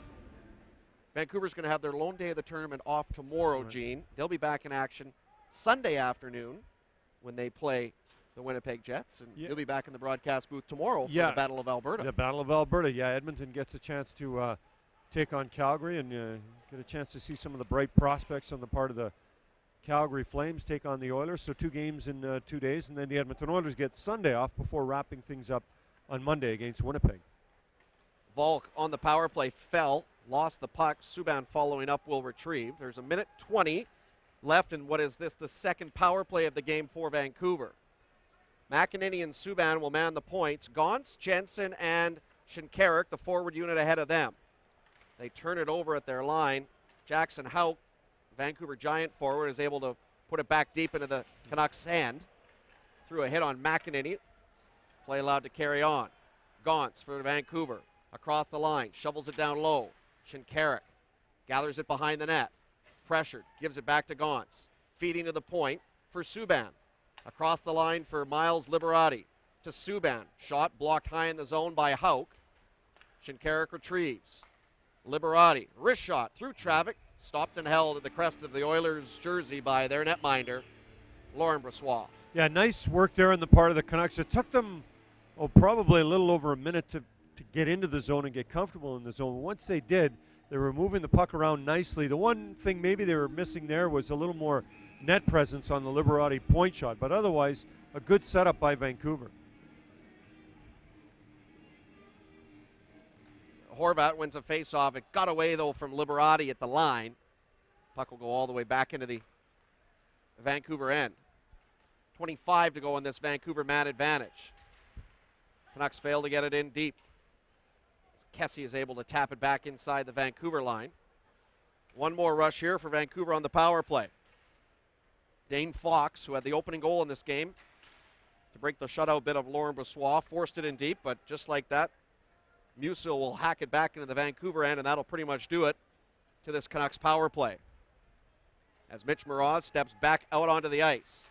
Liberati through the middle, fell. Puck comes well out of the crease area to the stick of Brossoit. He'll get it up his own zone. Nurse dumps it back into the Vancouver end for Edmonton. Pressures Corrado to the end boards. Corrado lost it. Chase trying to get it out in front. Instead, wheels around the Vancouver end.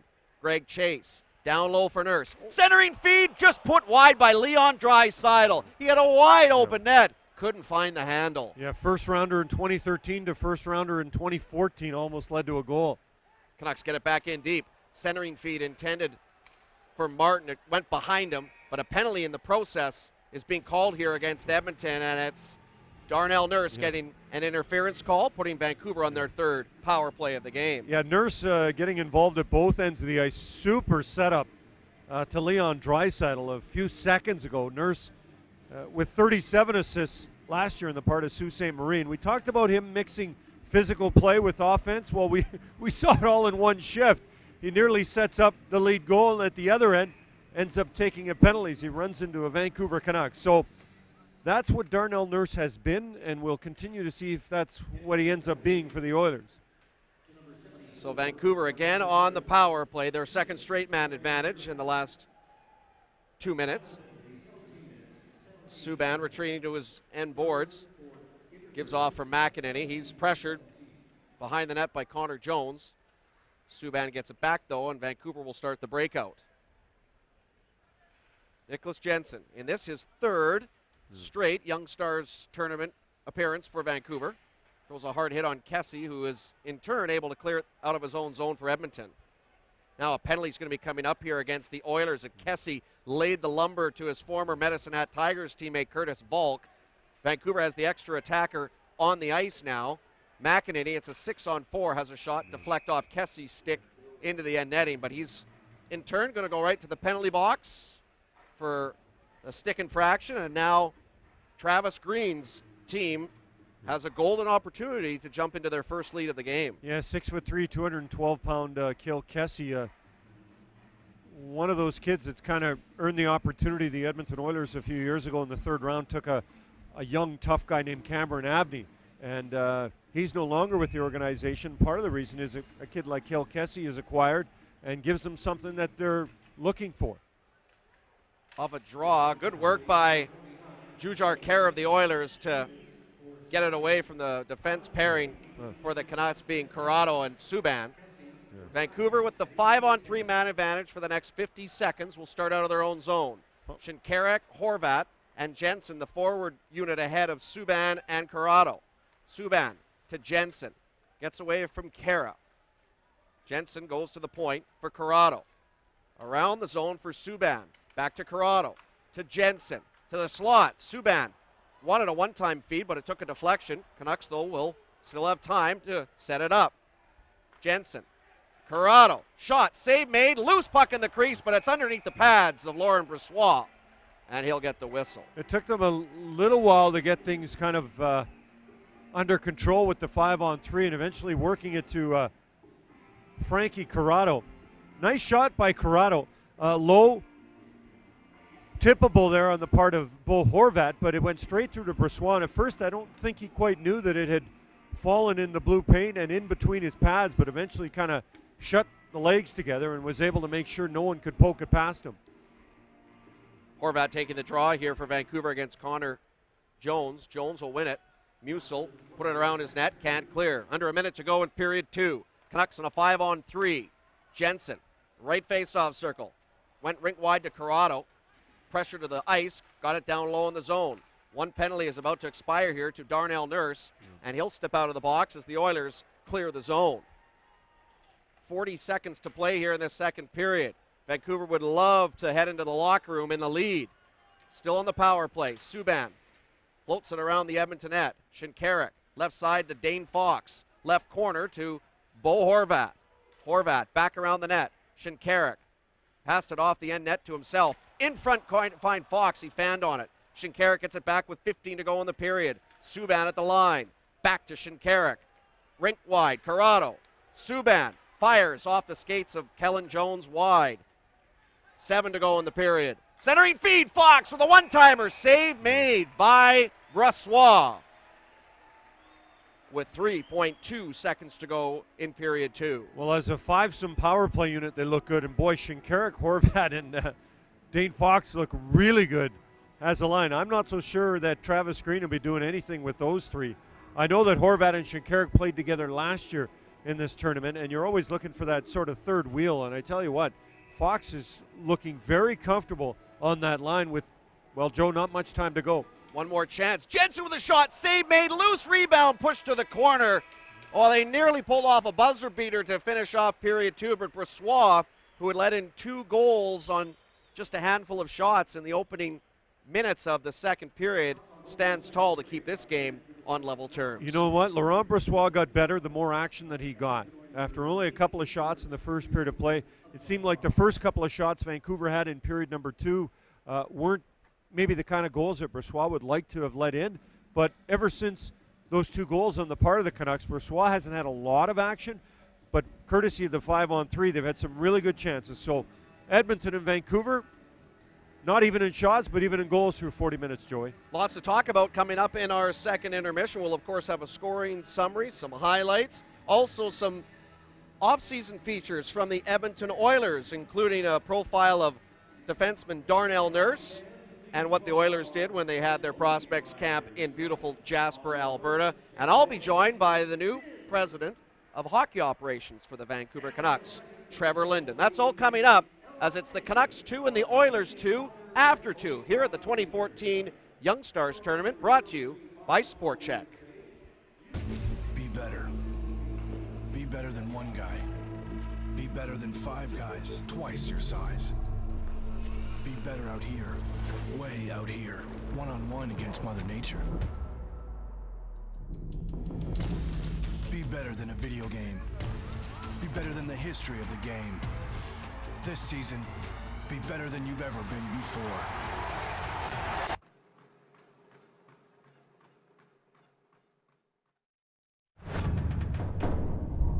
Well, first of all, I have to say thank you for doing this. I know you guys have been busy and the schedule's been a little bit hectic, but now you get a little downtime and you choose to spend it with Oilers TV. So first of all, Darnell, appreciate that very much. Thank you for doing this. No problem. I was just trying to nap and dragged me out of my bed. We apologize for interrupting. We hope you're not too groggy. We hope you're not too groggy. You know what? How is this? It used to be called development camp. You were here last year. It's now orientation camp. They've kind of taken it out of Edmonton and moved it here into Jasper National Park. What's it been like as a prospect or just a young guy coming out here? Yeah, it's been unbelievable. I think when you get life experiences like this where you get to come out and see wilderness, well, for me, living in Sault Ste. Marie, I got a little taste of nature, but getting out here has been something that's been incredible. And it's nice to get back to kind of that childhood, riding bikes to the rink again, and it's just been a lot of fun. Darnell Nurse, one with nature? I wouldn't say one with nature, but getting there. I'm getting there. Okay, what kind of things have you seen, or what have you guys been able to do in your time here? Because it's not all on ice for you guys. No. If people kind of haven't seen or heard that, they've kind of changed the focus of this camp. Yeah, we've had the opportunity to really go out and hit a couple trails with our bikes, and went to a lake a couple days ago. It was more like a cold bath, so I didn't really want to jump in, so I stayed out. But it was nice to go out there and see the scenery. It's just been a lot of fun just to go around town. It's a beautiful town, great people, really nice, and everyone's been really welcoming. Speaking of people, some of the guys maybe that you get to familiarize yourself with a little bit more. Who are some of the guys you've kind of gotten to know over your time in this organization? I know you spent some time with the OKC Barons. Maybe there's some guys there that you've developed a bond with. Yeah, Jujhar Karia and Greg Chase. I spent a lot of time with them in OKC and really developed a great relationship. They're two good buddies of mine now, and having the chance to room with Leon, he's been awesome, and the sky's really the limit for him, and it's going to be really exciting. What is Leon like? Because a year ago, where he is now is where you were basically. Yeah. And do you pass on some wisdom, or what's he kind of like? What's your take on Leon Draisaitl? Yeah, he's an unbelievable person, great hockey player, and just a joy to be around. I think it's great that I could really, if he has any questions, he could come to me and ask. And like you said, we're going through, or I went through the same experiences that he's going through now, and it's been great. And I'm just trying to be an outlet for him, someone to go to. What are things like for you this time around? What was your focus heading into this off season? Because it looks like, from an outsider's perspective, that you look a little bit bigger.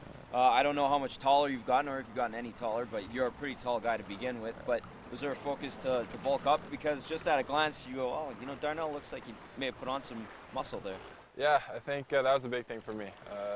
This off season, I want to be a lot stronger. Just based on the fact, I've always had a big frame, but when you try to play against men, it takes a little more strength. So for me, it's been a real test of myself, going into the gym every day and pushing myself to get better. And strength is definitely something that's come along. I've gotten, I think, 10 to 15 pounds heavier than Pure this muscle. time last year. Yeah, pure muscle. Pure muscle, yeah. absolutely. So keeping the body fat low. So it's been great. Great summer for me, and I'm really lucky to have the people in my corner that I do have. The last time we talked to you, I think, was the day you were sent back to the Sioux. That was a tough day for you because you had a really good camp. Everyone was talking about the waves you were making, the way you're keeping up as the camp went on, and the challenges and competition got much better. In that time, how have you grown as a player and as a person? Because we always talk about, this guy's really well-spoken, well thought out, a pro in the making, so to speak. How are things kind of progressed for you over the last year? It's been a great year for my development in Sault Ste. Marie. I had great coaching staff there with Sheldon Keefe and AJ McLean and Joe Sorella. They really helped me with my game and try to make great strengths and great strides in my game and try to make myself a better player and more all around. I grew a lot also as a person.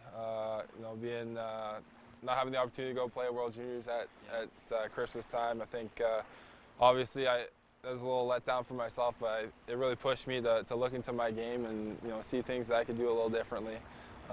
But it helped me to grow, and I think my skin's probably a little thicker from that experience, and I'm really just looking forward to this September coming up. What kind of player do you want to become?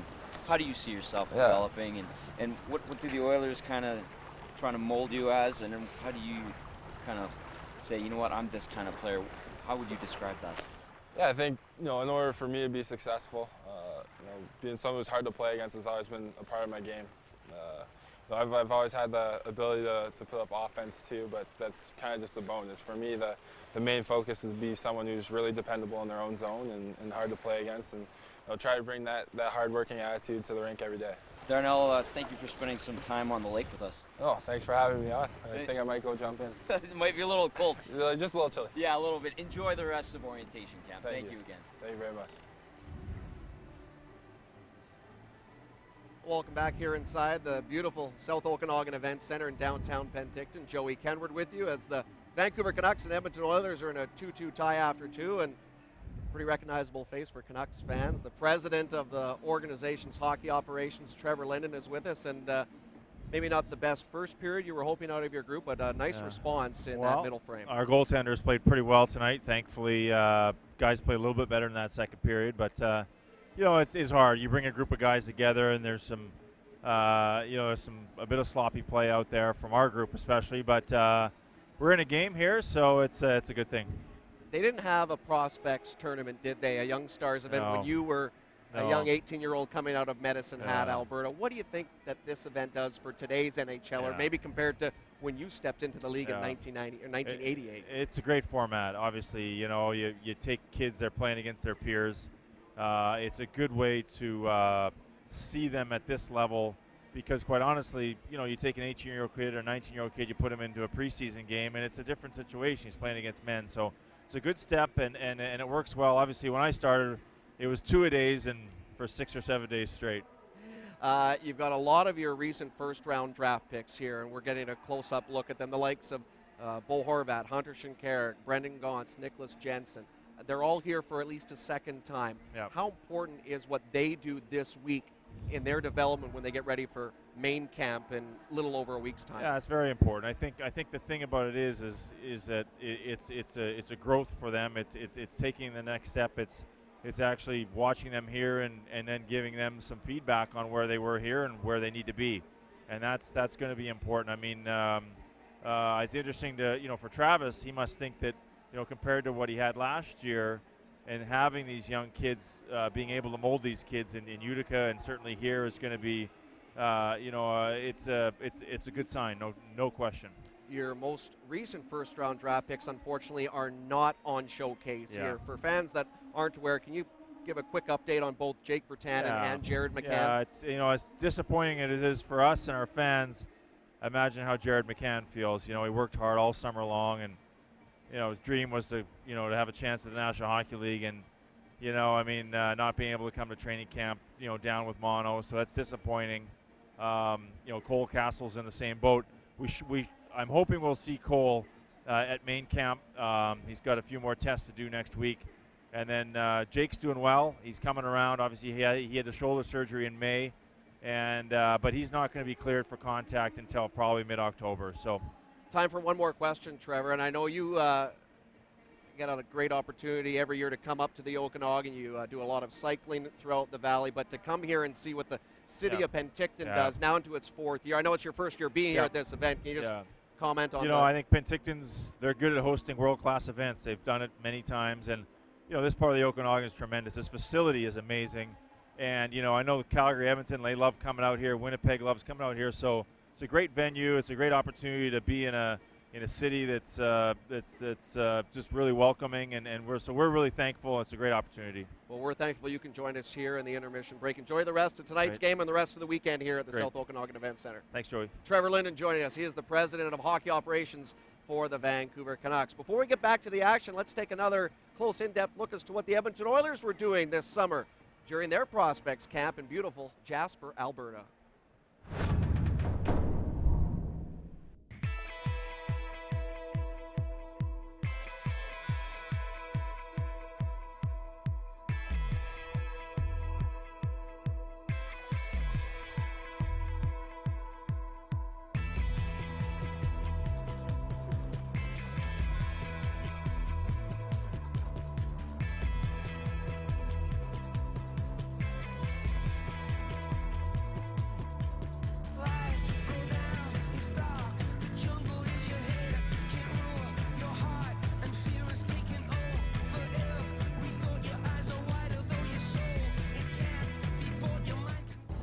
There must be a limit of people that could go on that, huh? You think so? You hope so. Save your life. That's far, eh? Kind of nervous to stand on that thing, to be honest with you. I'm like a good nervous, but I'm pretty nervous.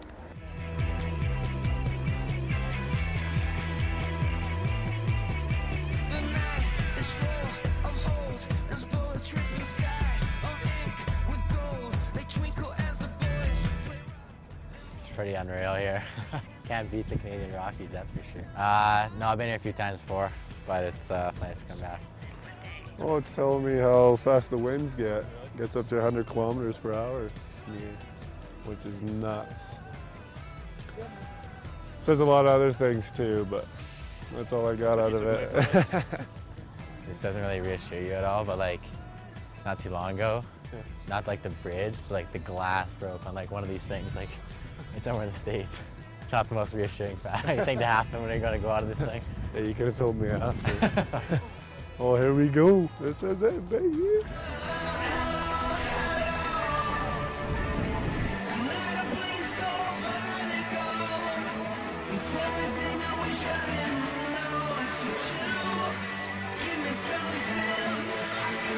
Look at Mitch. Yeah, look at Mitch. I don't like this.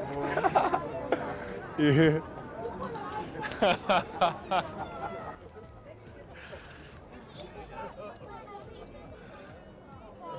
Can you feel it moving?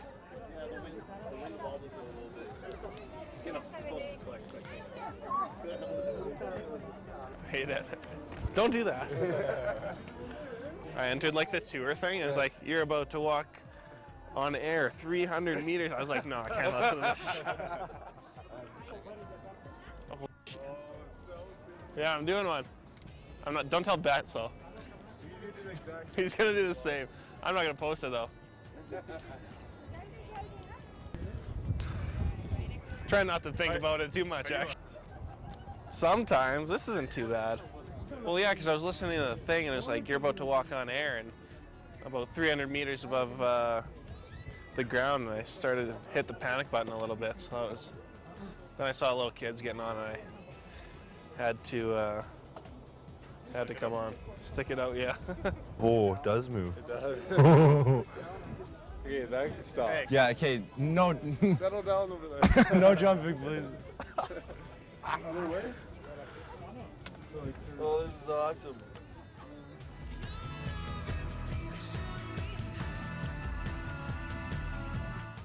All the boys and An Ellen selfie? Yeah, an Ellen selfie. I'm pretty sick. Who's got the longest limbs? Ellen selfie.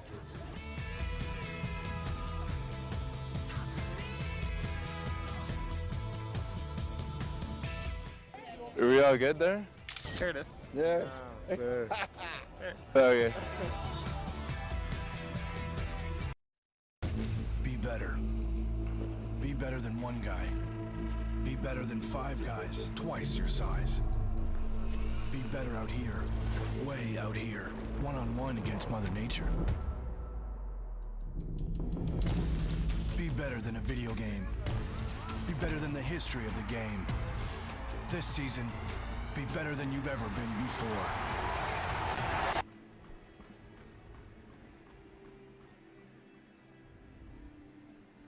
Welcome back inside the South Okanagan Event Center here in downtown Penticton, British Columbia. Joey Kenward and Gene Principe with you.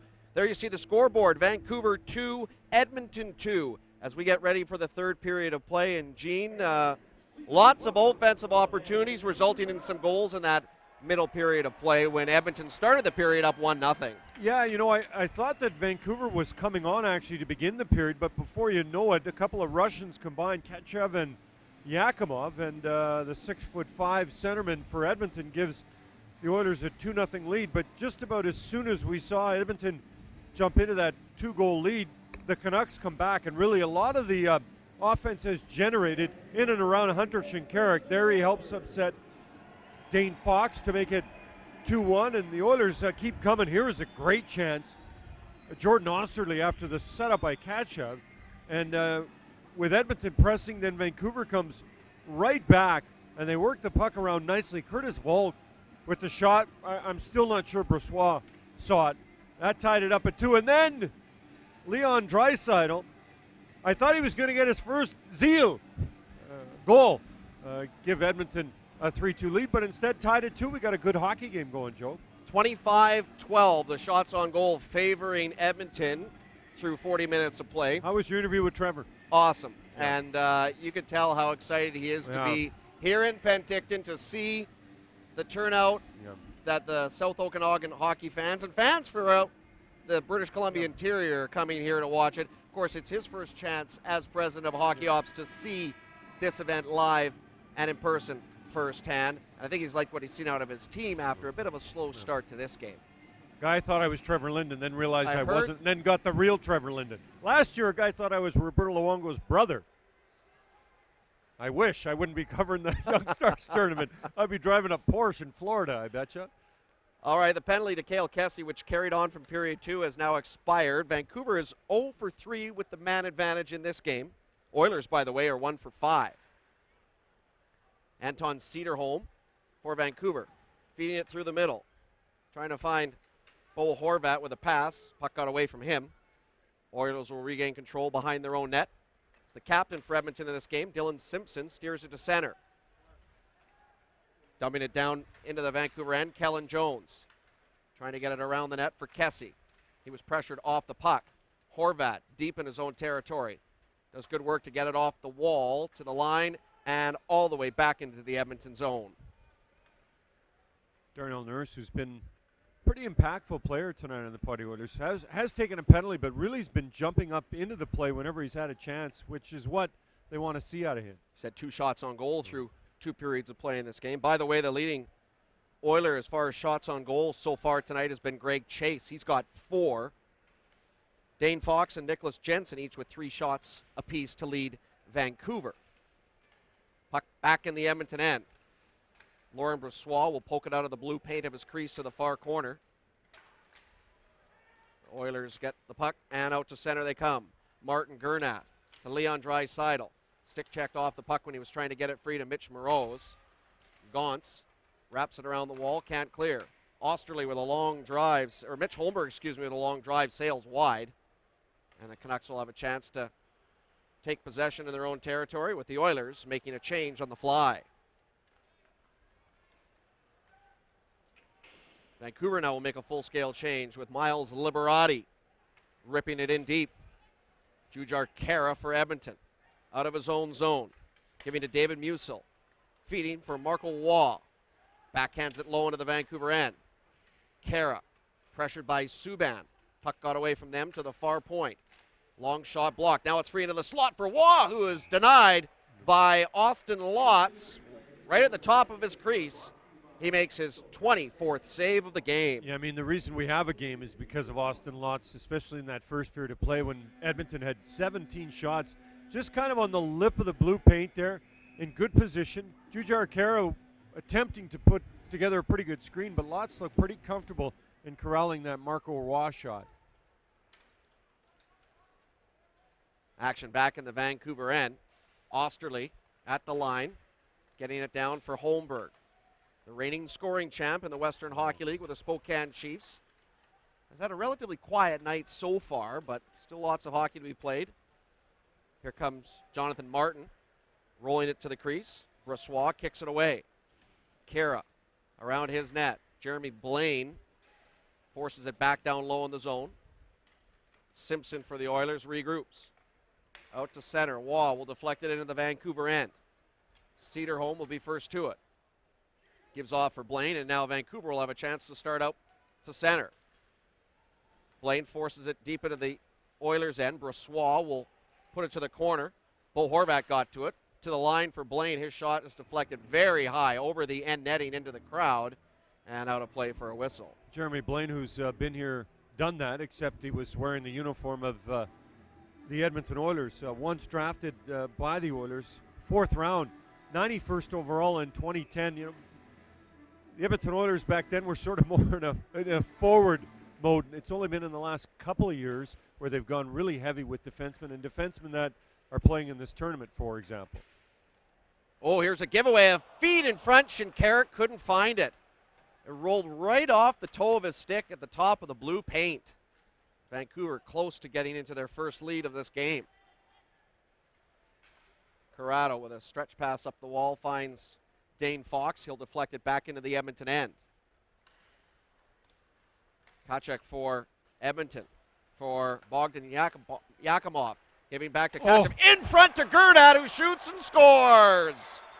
Pretty passing by the Edmonton Oilers, and the defenseman Martin Gernat puts Edmonton back into the lead. Well, who knew a kid who weighed 141 pounds could have the kind of impact that Kachuk's had on tonight? I mean, everything we've heard about him, if you follow the Edmonton Oilers, is that he can dangle, he's smooth, he's got great skill, and, well, we see it again. 2nd assist on the night as he makes a nice, relaxed, calm pass to Martin Gernat, and credit Gernat for jumping into the play. And it looked like Kachuk, as soon as he got that puck, knew that sooner or later it was going to Gernat. And after Hunter Shinkarik nearly put Vancouver in the lead, it's the Oilers that get the lead 3-2. Big hard hit thrown by Bolin on James, and now Clark Wilson puts Bolin to the ice with a couple of hard left-hand punches. They get back to their feet, and James gets back into it with Clark Wilson. Wilson's unleashing some right uppercuts. Connor Boland was game, but there's no doubt who gets the decision in this first scrap of this game after a huge open ice collision by Connor Boland on Cordell James. Wow. Double wow. First for the hit as James gets hammered hard by Boland. And Clark Wilson he got all of them. And Clark Wilson, I wouldn't say chases him down the ice, and then Wilson just right hand after right hand. That's like, if that was UFC, the ref would have jumped in as well. Fans here in the arena seeing the same images on the scoreboard as you are seeing wherever you're watching our live webcast. Now, Wilson is in the penalty box. Boland has gone to the locker room. There's not a penalty on the clock yet in the way of a 5-minute major. And I must confess, I didn't see either of the referees' arms in the air when that collision was made. I didn't see anything on the Boland hit, to be honest with you. And here you see Travis Green, head coach of the Utica Comets, who is waiting for an explanation as Brett Iverson, the referee, has been chatting with Nicholas Jensen and Dylan Simpson. Are we able to see that replay one more time? Is there any chance to see the Boland hit again? For us. Everything, there was a lot going on, and so I almost want to see it again to see it. Well, it looked like shoulder to head, but that's pretty fast, even though that is not as fast as real time. I'll try and look at it again and see if we can tell exactly. Well, maybe it's shoulder to high shoulder area. Great job, by the way, guys. Peter and Andy. Listen, this isn't, we don't have a plethora of cameras, so the guy's doing a great job on the webcast of giving us the cameras that we do have, the angles, and then slowing it down enough.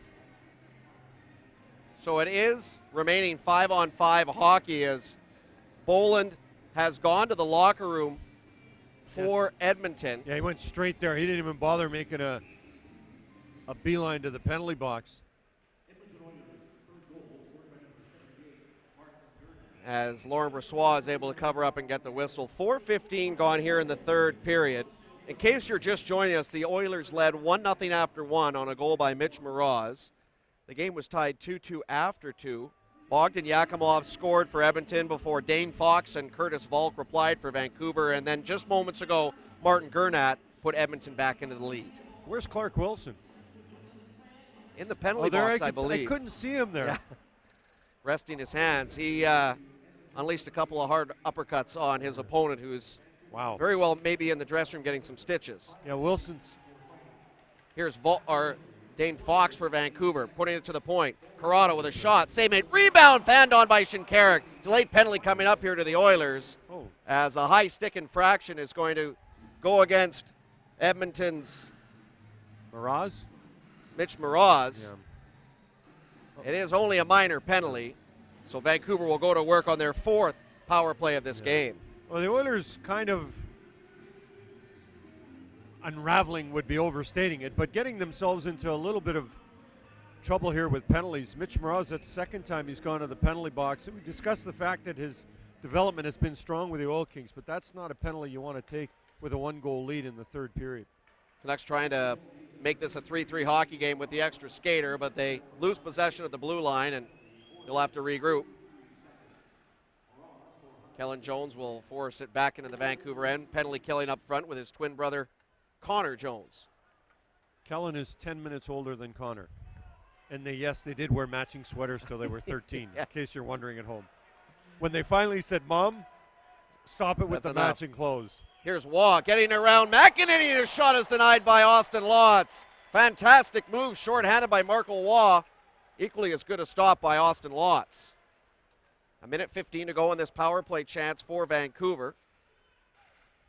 Subban at the line, gives to Volk. He fell, did well to get it off to Gaunce. Nice rink-wide pass to McEnany.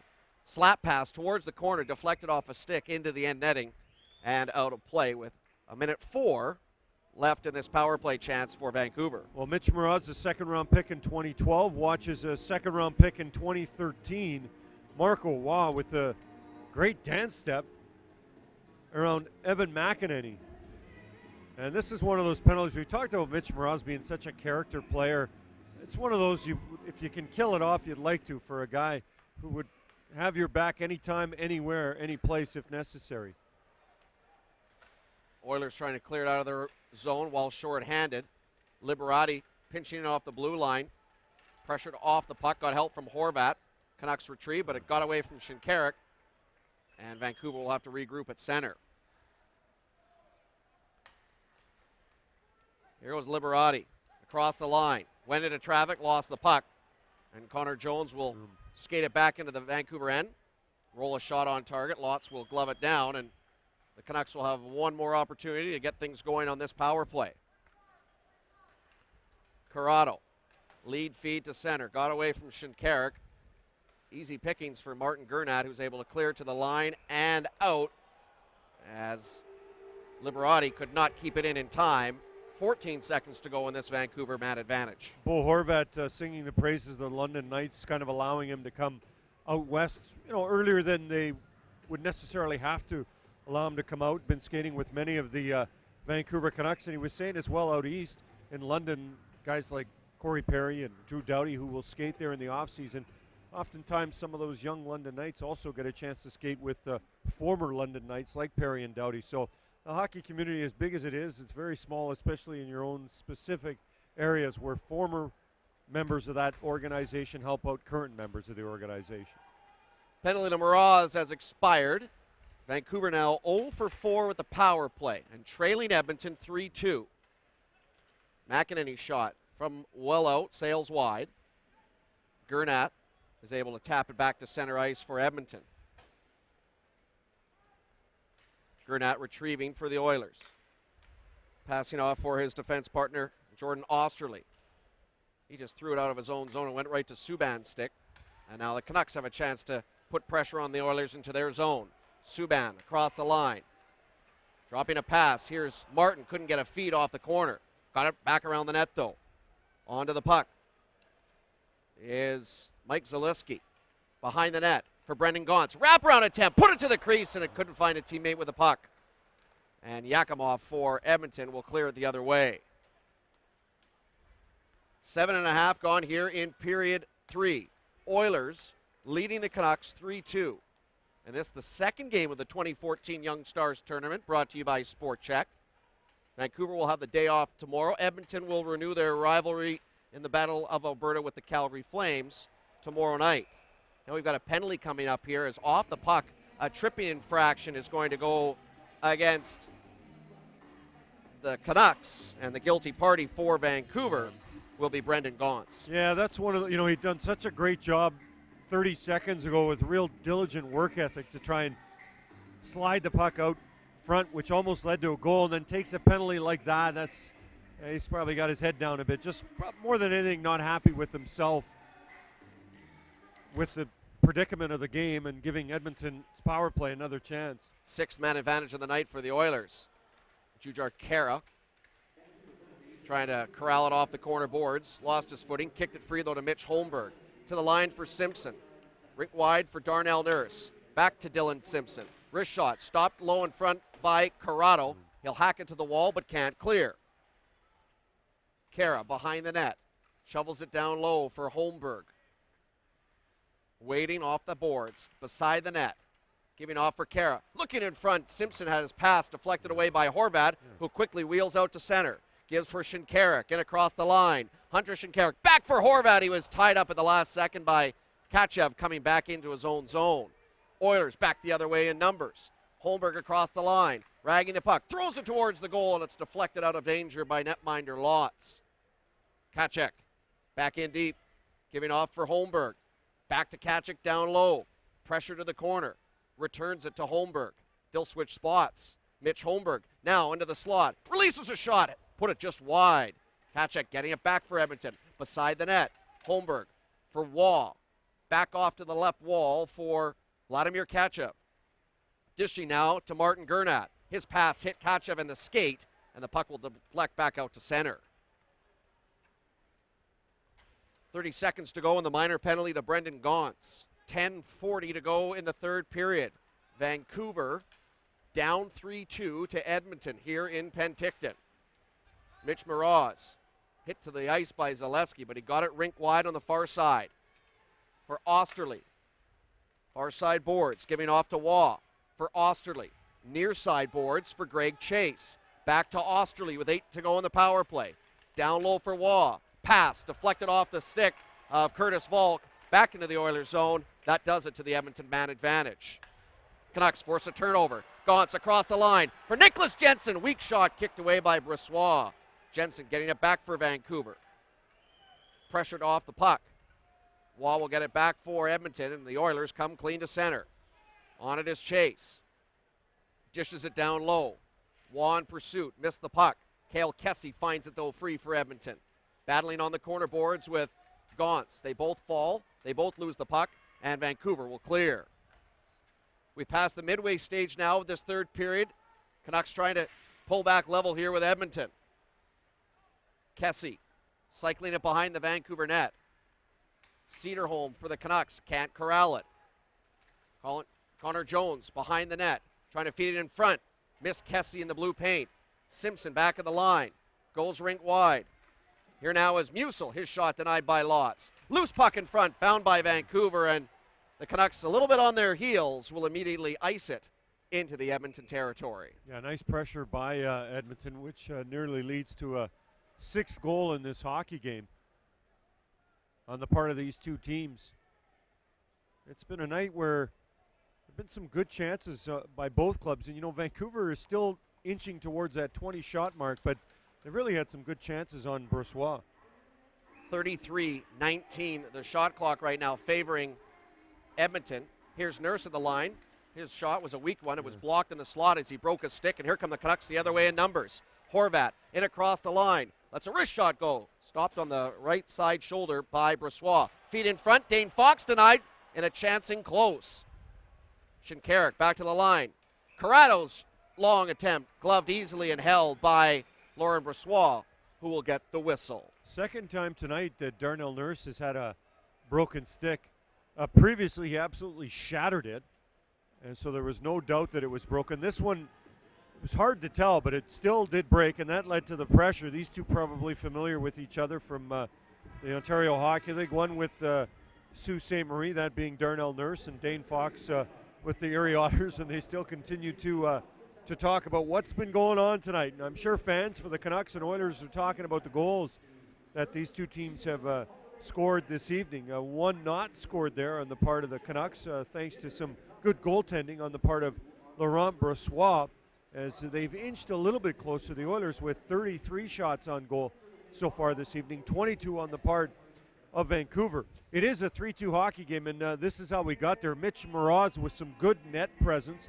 Power play goal on the part of the Oilers, and this is just a couple of great looking Russians, Kachev and Yakimov, to make it 2-0. There's the Moroz goal as he was able to get Edmonton on the board this evening, but that seemed to spark the Vancouver Canucks. Dane Fox led the CHL in goal scoring last year and shows us one of the reasons why. And then Curtis Volk with a great wrist shot. Before they even were at 10 shots on goal, they had 2 goals, and then Kachev to Martin Gernat. Kachev has been, I think, probably the most notable forward on the part of the Edmonton Oilers. At the other end of the ice, maybe Hunter Shinkarik, who's been quite busy and active and effective on the part of the Canucks.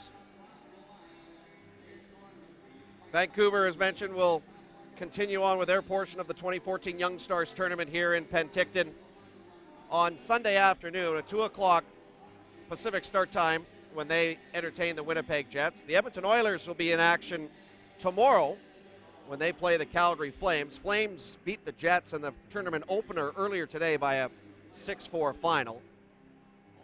They have we're talking about high pick, Sam Bennett, 4th overall pick, and Johnny Goodrow, Hobie Baker Award winner. So the Flames, who maybe felt over the last few years maybe the cupboards were a little bit bare, they're stockpiling. And the Winnipeg Jets' most recent first-round draft picks look real solid today, Josh too. Morrissey and Nikolai Ehlers. Hey, they don't call it Young Stars for nothing. I mean, that's what the tournament is all about, seeing these young stars. All right, we'll get back to the action here with 8:45 to play in the third. Canucks trailing Edmonton 3-2. Volk at center for Vancouver will force it back around the Edmonton net. Goaltender Laurent Brossoit will sweep it away off to the far side. Holmberg will lift a backhander all the way into the Vancouver corner. Liberati first on it for Corrado. Took a bump, puck came free beside the net. Gernat in deep to the line. Holmberg now in the slot, fakes a shot, lets one go, and it's covered up high by goaltender Austin Lotz to get the whistle. You know, we were talking about Dane Fox. We should mention Mitch Holmberg only had 62 goals last year. And there you see right there, I mean, Mike Zalewski willing to sacrifice his body to block the shot, but just a nice little sidestep by Holmberg, who had 118 points. Second highest scoring player, along with Anthony Mantha, who had a great year, and Connor Brown from Erie. I mean, those top three guys, great years. Turnover by Vancouver. Chase gets it back for Edmonton. Leads it down behind the net for Draisaitl. Fights off a check. Leon Draisaitl, picked third overall this summer by Edmonton. Can't find a teammate with a pass, and Vancouver will get out of their own zone. Shinkarik will lead it in deep. Draisaitl and Horvat go after it for their respective teams. Now, a pass was intended to get to the slot to Shinkarik. It came, though, to the line for Cederholm. His long drive stopped through traffic by Brossoit. Martin trying to get it down low for Vancouver. Pressured there by two Oilers. Horvat also in the vicinity. Now it's centered in front, but Simpson found it for Edmonton, and the Oilers will clear. This will not have enough steam for icing, so the Oilers will get a chance to make a full-scale change on the fly. Yeah, the Oilers just kind of trying to play, I guess, well, defensive-minded. They've got the lead. Time is starting to tick down. They don't need any more goals. And they just want to make sure that if Vancouver comes back with one, it's because of a great effort. Canucks turn it over at the Edmonton line. Fox back into his own zone. Sees Gaunce take the puck. Now out to center for Jensen. Gets around his man, Yakimov. Jensen. Centering feed for the trailer being McEnany, but it's picked off by Chekov. And here come the other way, the Oilers. Subban giving chase. Kachev throwing the hook on Dane Fox. No penalty called on the play. McEnany, though, for Vancouver will clear. Fox rolling it back into the Edmonton zone, and Travis Green is going to change his Vancouver troops on the fly.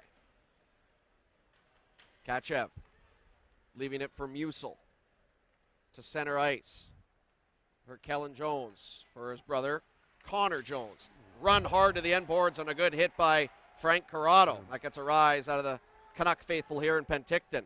Back comes Vancouver. Matt Bellerive getting it down low behind the net. Passing for Zalewski. Back to Bellerive. To the line. Liberati mishandled the puck, and here goes Jones the other way. Kellen Jones by himself. Shot, save made. Rebound. Corralled by Vancouver. I believe a penalty is going to be coming up here against Jones, who drove too hard to the net, in the opinion of referee Brett Iverson. As Vancouver's going to get to go to work here on their fifth power play of this game. Lotz heads to the bench for the extra attacker in the meantime.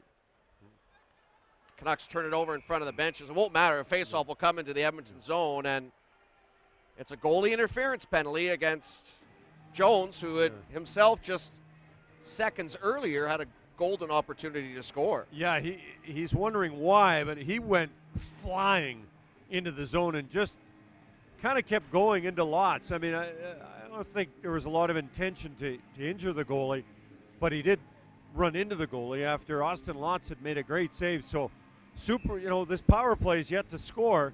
A super opportunity to get that opening goal of the night for the man advantage on the part of Vancouver. McEnany and Subban started the points. Jensen, Shinkarik, and Horvat up front. Point shot by McEnany, steered away by Brossoit. Subban at the line. Gives back to Shinkarik. Back to Subban.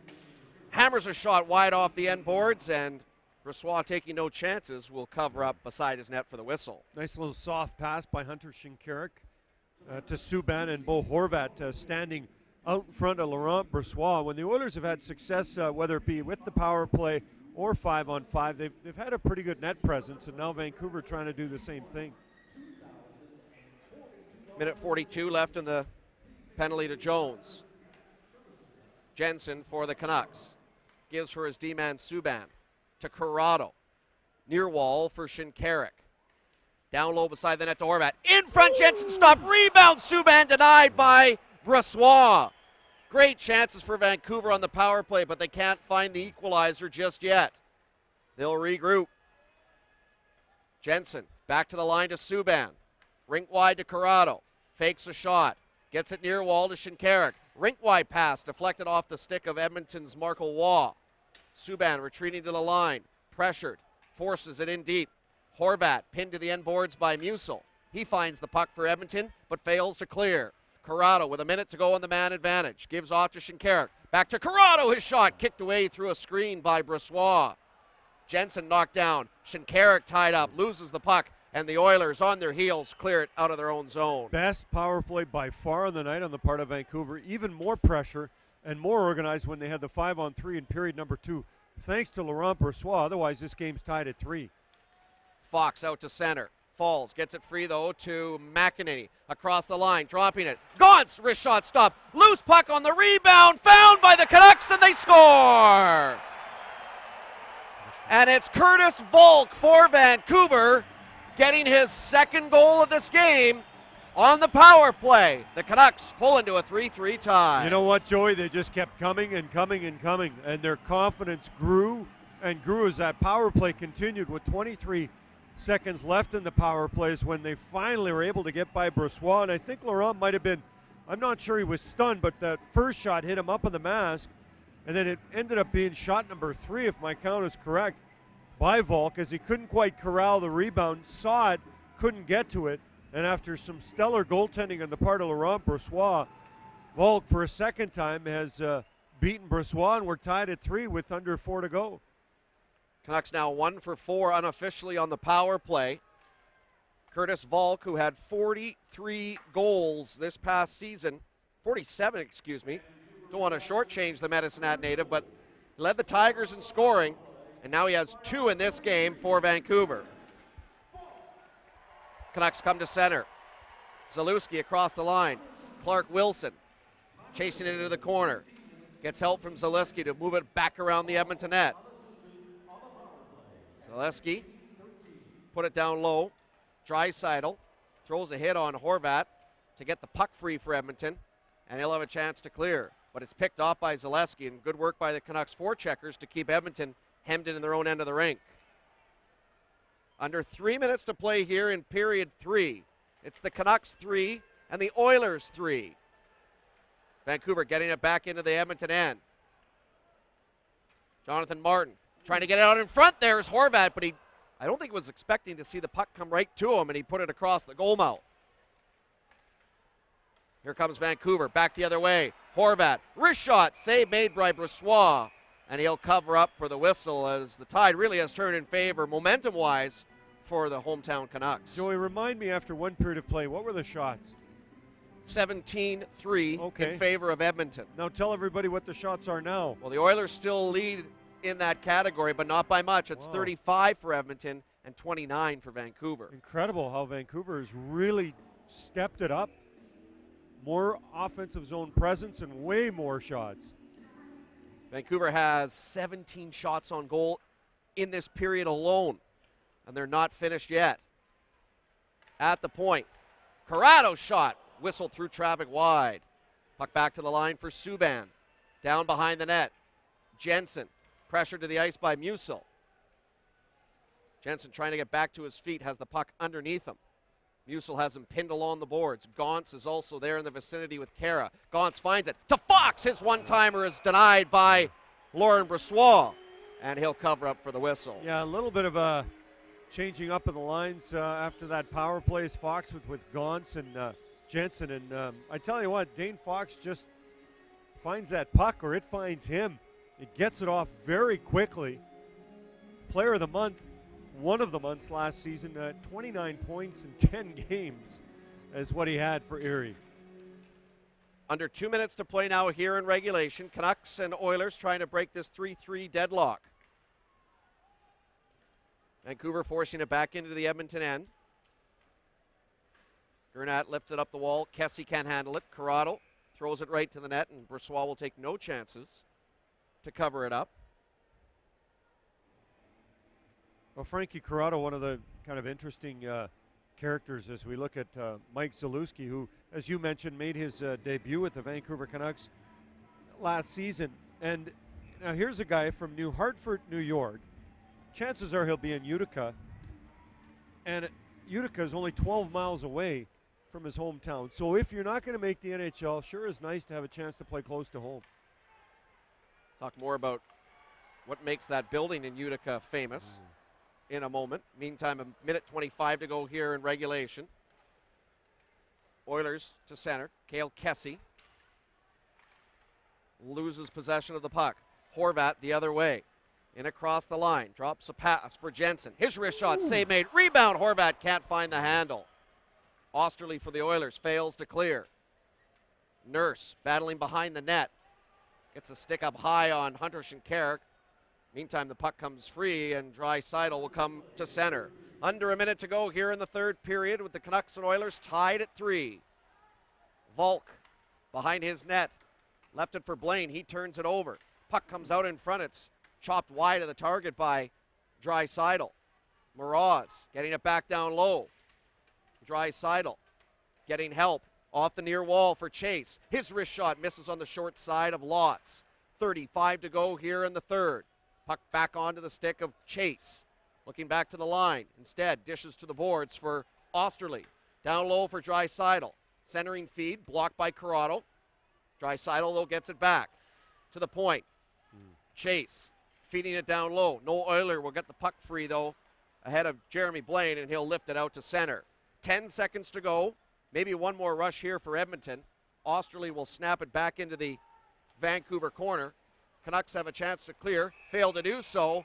And now play is being whistled down. And you know what? Vancouver has too many men on the ice. 1, 2, 3, and 4, 5, is 6. A bad break Yeah. with 1.2 seconds remaining in the third period. And I mean, they were on the ice. They were right in the middle of the ice. It wasn't like they were, one guy was 10 feet from the bench.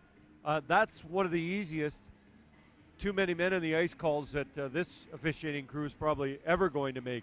They just were all bundled up in the middle. And now a timeout being called on the part of Todd Nelson and the Edmonton Oilers, who find themselves in a really good situation thanks to miscue on the part of the Canucks. Well, we should also mention, with just 1.3 seconds left, I'm sure Todd Nelson's going to pull Bressois to the bench and get the extra attacker out to make it a 6-on-4. 1, 2, 3, 4, 5.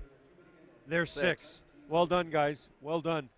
They have more players than we have cameras, but we were able to get them. Big shout out to our behind-the-scenes crews who joined forces from both the Canucks and Oilers and the Calgary Flames. And it's Western. It is a collaboration, collaborative effort. All right. Before we talk about what could be in store in overtime, we have 1.2 seconds left on the clock, and the Oilers on their 7th power play. They win a draw, can't get a shot off, so they will head into OT on the power play. And it should be, although we need to put our thinking caps on here, Gene, as to how this is going to start. Okay. The NHL's supervisor of officials at this event is former NHL referee and a longtime current supervisor, Bob Hall. The referees at this tournament this week will be using the new NHL Test OT format. What is the case, if you're not aware? It's a 7-minute period, so 7 minutes goes on the clock to play 4-on-4. That's assuming it's even strength. First whistle after the halfway point, the teams switch to 3-on-3. So here's how I think this starts, and we'll see if the referees get the correct decision. You start with a power play, 5-on-4. Okay. So it's a 4-on-4. That penalty expires. It's 5-on-5, so it's even strength because you can't play 4-on-2. Now, I might be wrong, but regardless, I think this start of this period would be a 5-on-4 situation. It could be a 4-on-3 until the penalty expires. Then it's 4-on-4 and bring it back down. What do you think? Sorry, could you say that again? I can't remember what I just said.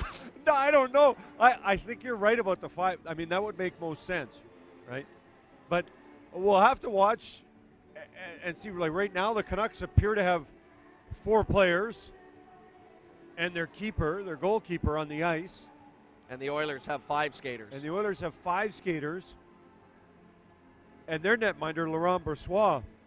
So the fans here as well. Now, they just announced it in-house here at the South Okanagan Event Center. And he, like you, delivered it deliberately because it is a lot of information to kind of take in. So you want to kind of say it nice and slowly so it all sinks in. But that's what it looks like it is. Regardless, if it was not a power play Yeah. in this tournament, they would be testing the new OT format. 4-on-4 to start with 7 minutes on the clock. You play 4-on-4 at that point until the first whistle at the midway stage, so 3.5 minutes. Then you'd switch to 3-on-3. If no goals are scored, then you go to overtime. They start it 4-on-3. So I was wrong. You know what? We would have wiped away the tape. We would have edited. That's okay. It was, but you know what? It makes sense the way you said it. I'm sure even the players have a bit of an explanation to them too to understand. Either way, this should be fun. Regardless, it's a power play for Edmonton. It's a penalty kill for Vancouver to try to solve this in the new NHL OT experimental format. 7 minutes to start OT, and we are underway with the extra frame of play, and the Oilers starting at 4-on-3. Glad we cleared all that up. Leon Draisaitl for the Oilers will put it deep into the Vancouver end. Greg Chase had it for the Oilers, turns it over, and Nicholas Jensen's able to fire it back into the Edmonton end. Canucks making a couple of quick changes here on the PK, having Brendan Gaunce, Evan McEnany, and Jeremy Blaine on the ice. Oilers get it into the Vancouver end. Nurse forces his way down low, gives it to Draisaitl. Makes his way around the Vancouver target to the near side corner. Draisaitl, still with the puck, gives it to Nurse. Down low for Greg Chase. Rink wide. Centering feed, took a deflection off Blaine's stick. The other Oiler on the power play is Martin Gernat. He misses the puck. And McEnany for Vancouver will backhand it off the glass into the Edmonton zone. Well, 3 of the 4 Oilers will stay for now as Dylan Simpson tries to corral that Nurse pass. 50 seconds to go in the Edmonton power play as it's too many men on the ice minor being served by Dane Fox.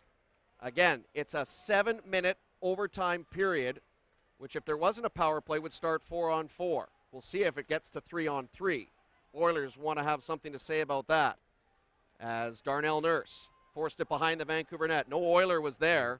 Frank Corrado cleared it up the middle, blocked at the point by Vladimir Kachev. Rink wide feed blocked by Jensen, who's got a short-handed possible breakaway, but he was caught up to by Jordan Osterley at the last second. Here come the Oilers now 4-on-2 the other way. Osterley in front of Simpson, leaving it down low for Kachev. He put it high and wide. Canucks desperately trying to clear, failed to do so. Mitch Holmberg for the Oilers comes into the slot, dragging the puck. Stick check, got it back, shot, save made, rebound. Austin Lotz covers it up just as the penalty to Vancouver expires, with now 5 minutes remaining in the overtime period. Wow, for about 1:40 of that power play, there wasn't much going on. And then Nicholas Jensen almost had a breakaway. And then Mitch Holmberg with a little how do you do there on Jeremy Blaine. Didn't quite get a clean first shot, but had a couple chances at it. And the penalty has expired, so now we're 4-on-4. Oilers win a draw. Musil at the line. Snapshot, misses wide through traffic. Loose puck in front, the Oilers score, and it's getting the game-winning goal. Mitch Moroz wins it for Edmonton. The Wizard of Moroz out front, had a power play goal earlier in this game. This one comes at even strength, but again, right in front of the net. And full credit to Marco Waugh with almost a no-look back pass out front to Moroz, who probably has scored his goals within about a total of 6 or 7 feet of the net. The Oilers coming off a little bit of pressure late in that power play, and there's Moroz right there as Frankie Corrado was in the vicinity but couldn't quite get there in time. So Mitch Moroz, who missed this tournament last year because he was injured, involved in the tournament this year, makes a big impact in giving the Oilers an overtime victory. 2:09, the official time of the OT winner by Mitch Moroz. Marco Waugh will get one of the assists. I believe David Musil will get credit for the second assist on that Edmonton goal. 7 goals between these two teams to open up their version of the 2014 Young Stars Classic here in Penticton. I think, well, what are you thinking if you're both coaches the way this game was played out? I'd probably have mixed feelings for positive and negative reasons. Yeah, I think so. I mean, you know, they're kids who are just kind of learning the systems and they're excited about just wearing the jersey, let alone playing in front of a crowd like this. Very entertaining game. I mean, at the end of it, the score, despite the coach's interest in it, truly doesn't matter that much. But to see certain players step up and play the way they did, for example, Mitch Moroz or Hunter Shinkarik or Austin Lotz for Vancouver, lots of highlights to come out of this game individually speaking for these two teams. Good opening day of action here at the 2014 Young Stars Classic in Penticton. It started with the Calgary Flames beating the Winnipeg Jets 6-4, and it's capped off this evening by Mitch Moroz. They're sealing the winner in overtime to lift the Edmonton Oilers to a 4-3 victory over the Vancouver Canucks. There's a look at our remaining broadcast schedule. 2 down, 4 to go. Only 1 for Saturday night. That'll be the Edmonton Oilers taking on the Calgary Flames. Gene Principe, you'll have the call of that game tomorrow. 7:25 Pacific time is when that broadcast will go. I'll be back in the play-by-play chair on Sunday when the Vancouver Canucks play host to the Winnipeg Jets. And then all 4 teams wrap this tournament up on Monday. You can watch them all on your favorite team's website. A big thank you to Sport Check, our sponsor again this year to help put on the Young Stars Classic here in Penticton. Gino, it's been a lot of fun. Enjoy the rest of your time here in the South Okanagan. Yeah, only one hit, you and I. That's right. right. All right, pal, I appreciate it. Good work tonight. Yeah, Gene Principe here with us from the Edmonton Oilers broadcast. Yours truly, Joey Kenward from Canucks TV. Once again, the final score here in Penticton tonight, it was the Edmonton Oilers 4, the Vancouver Canucks 3 in overtime. Thanks for watching, and we look forward to joining you on our next broadcast on Saturday night.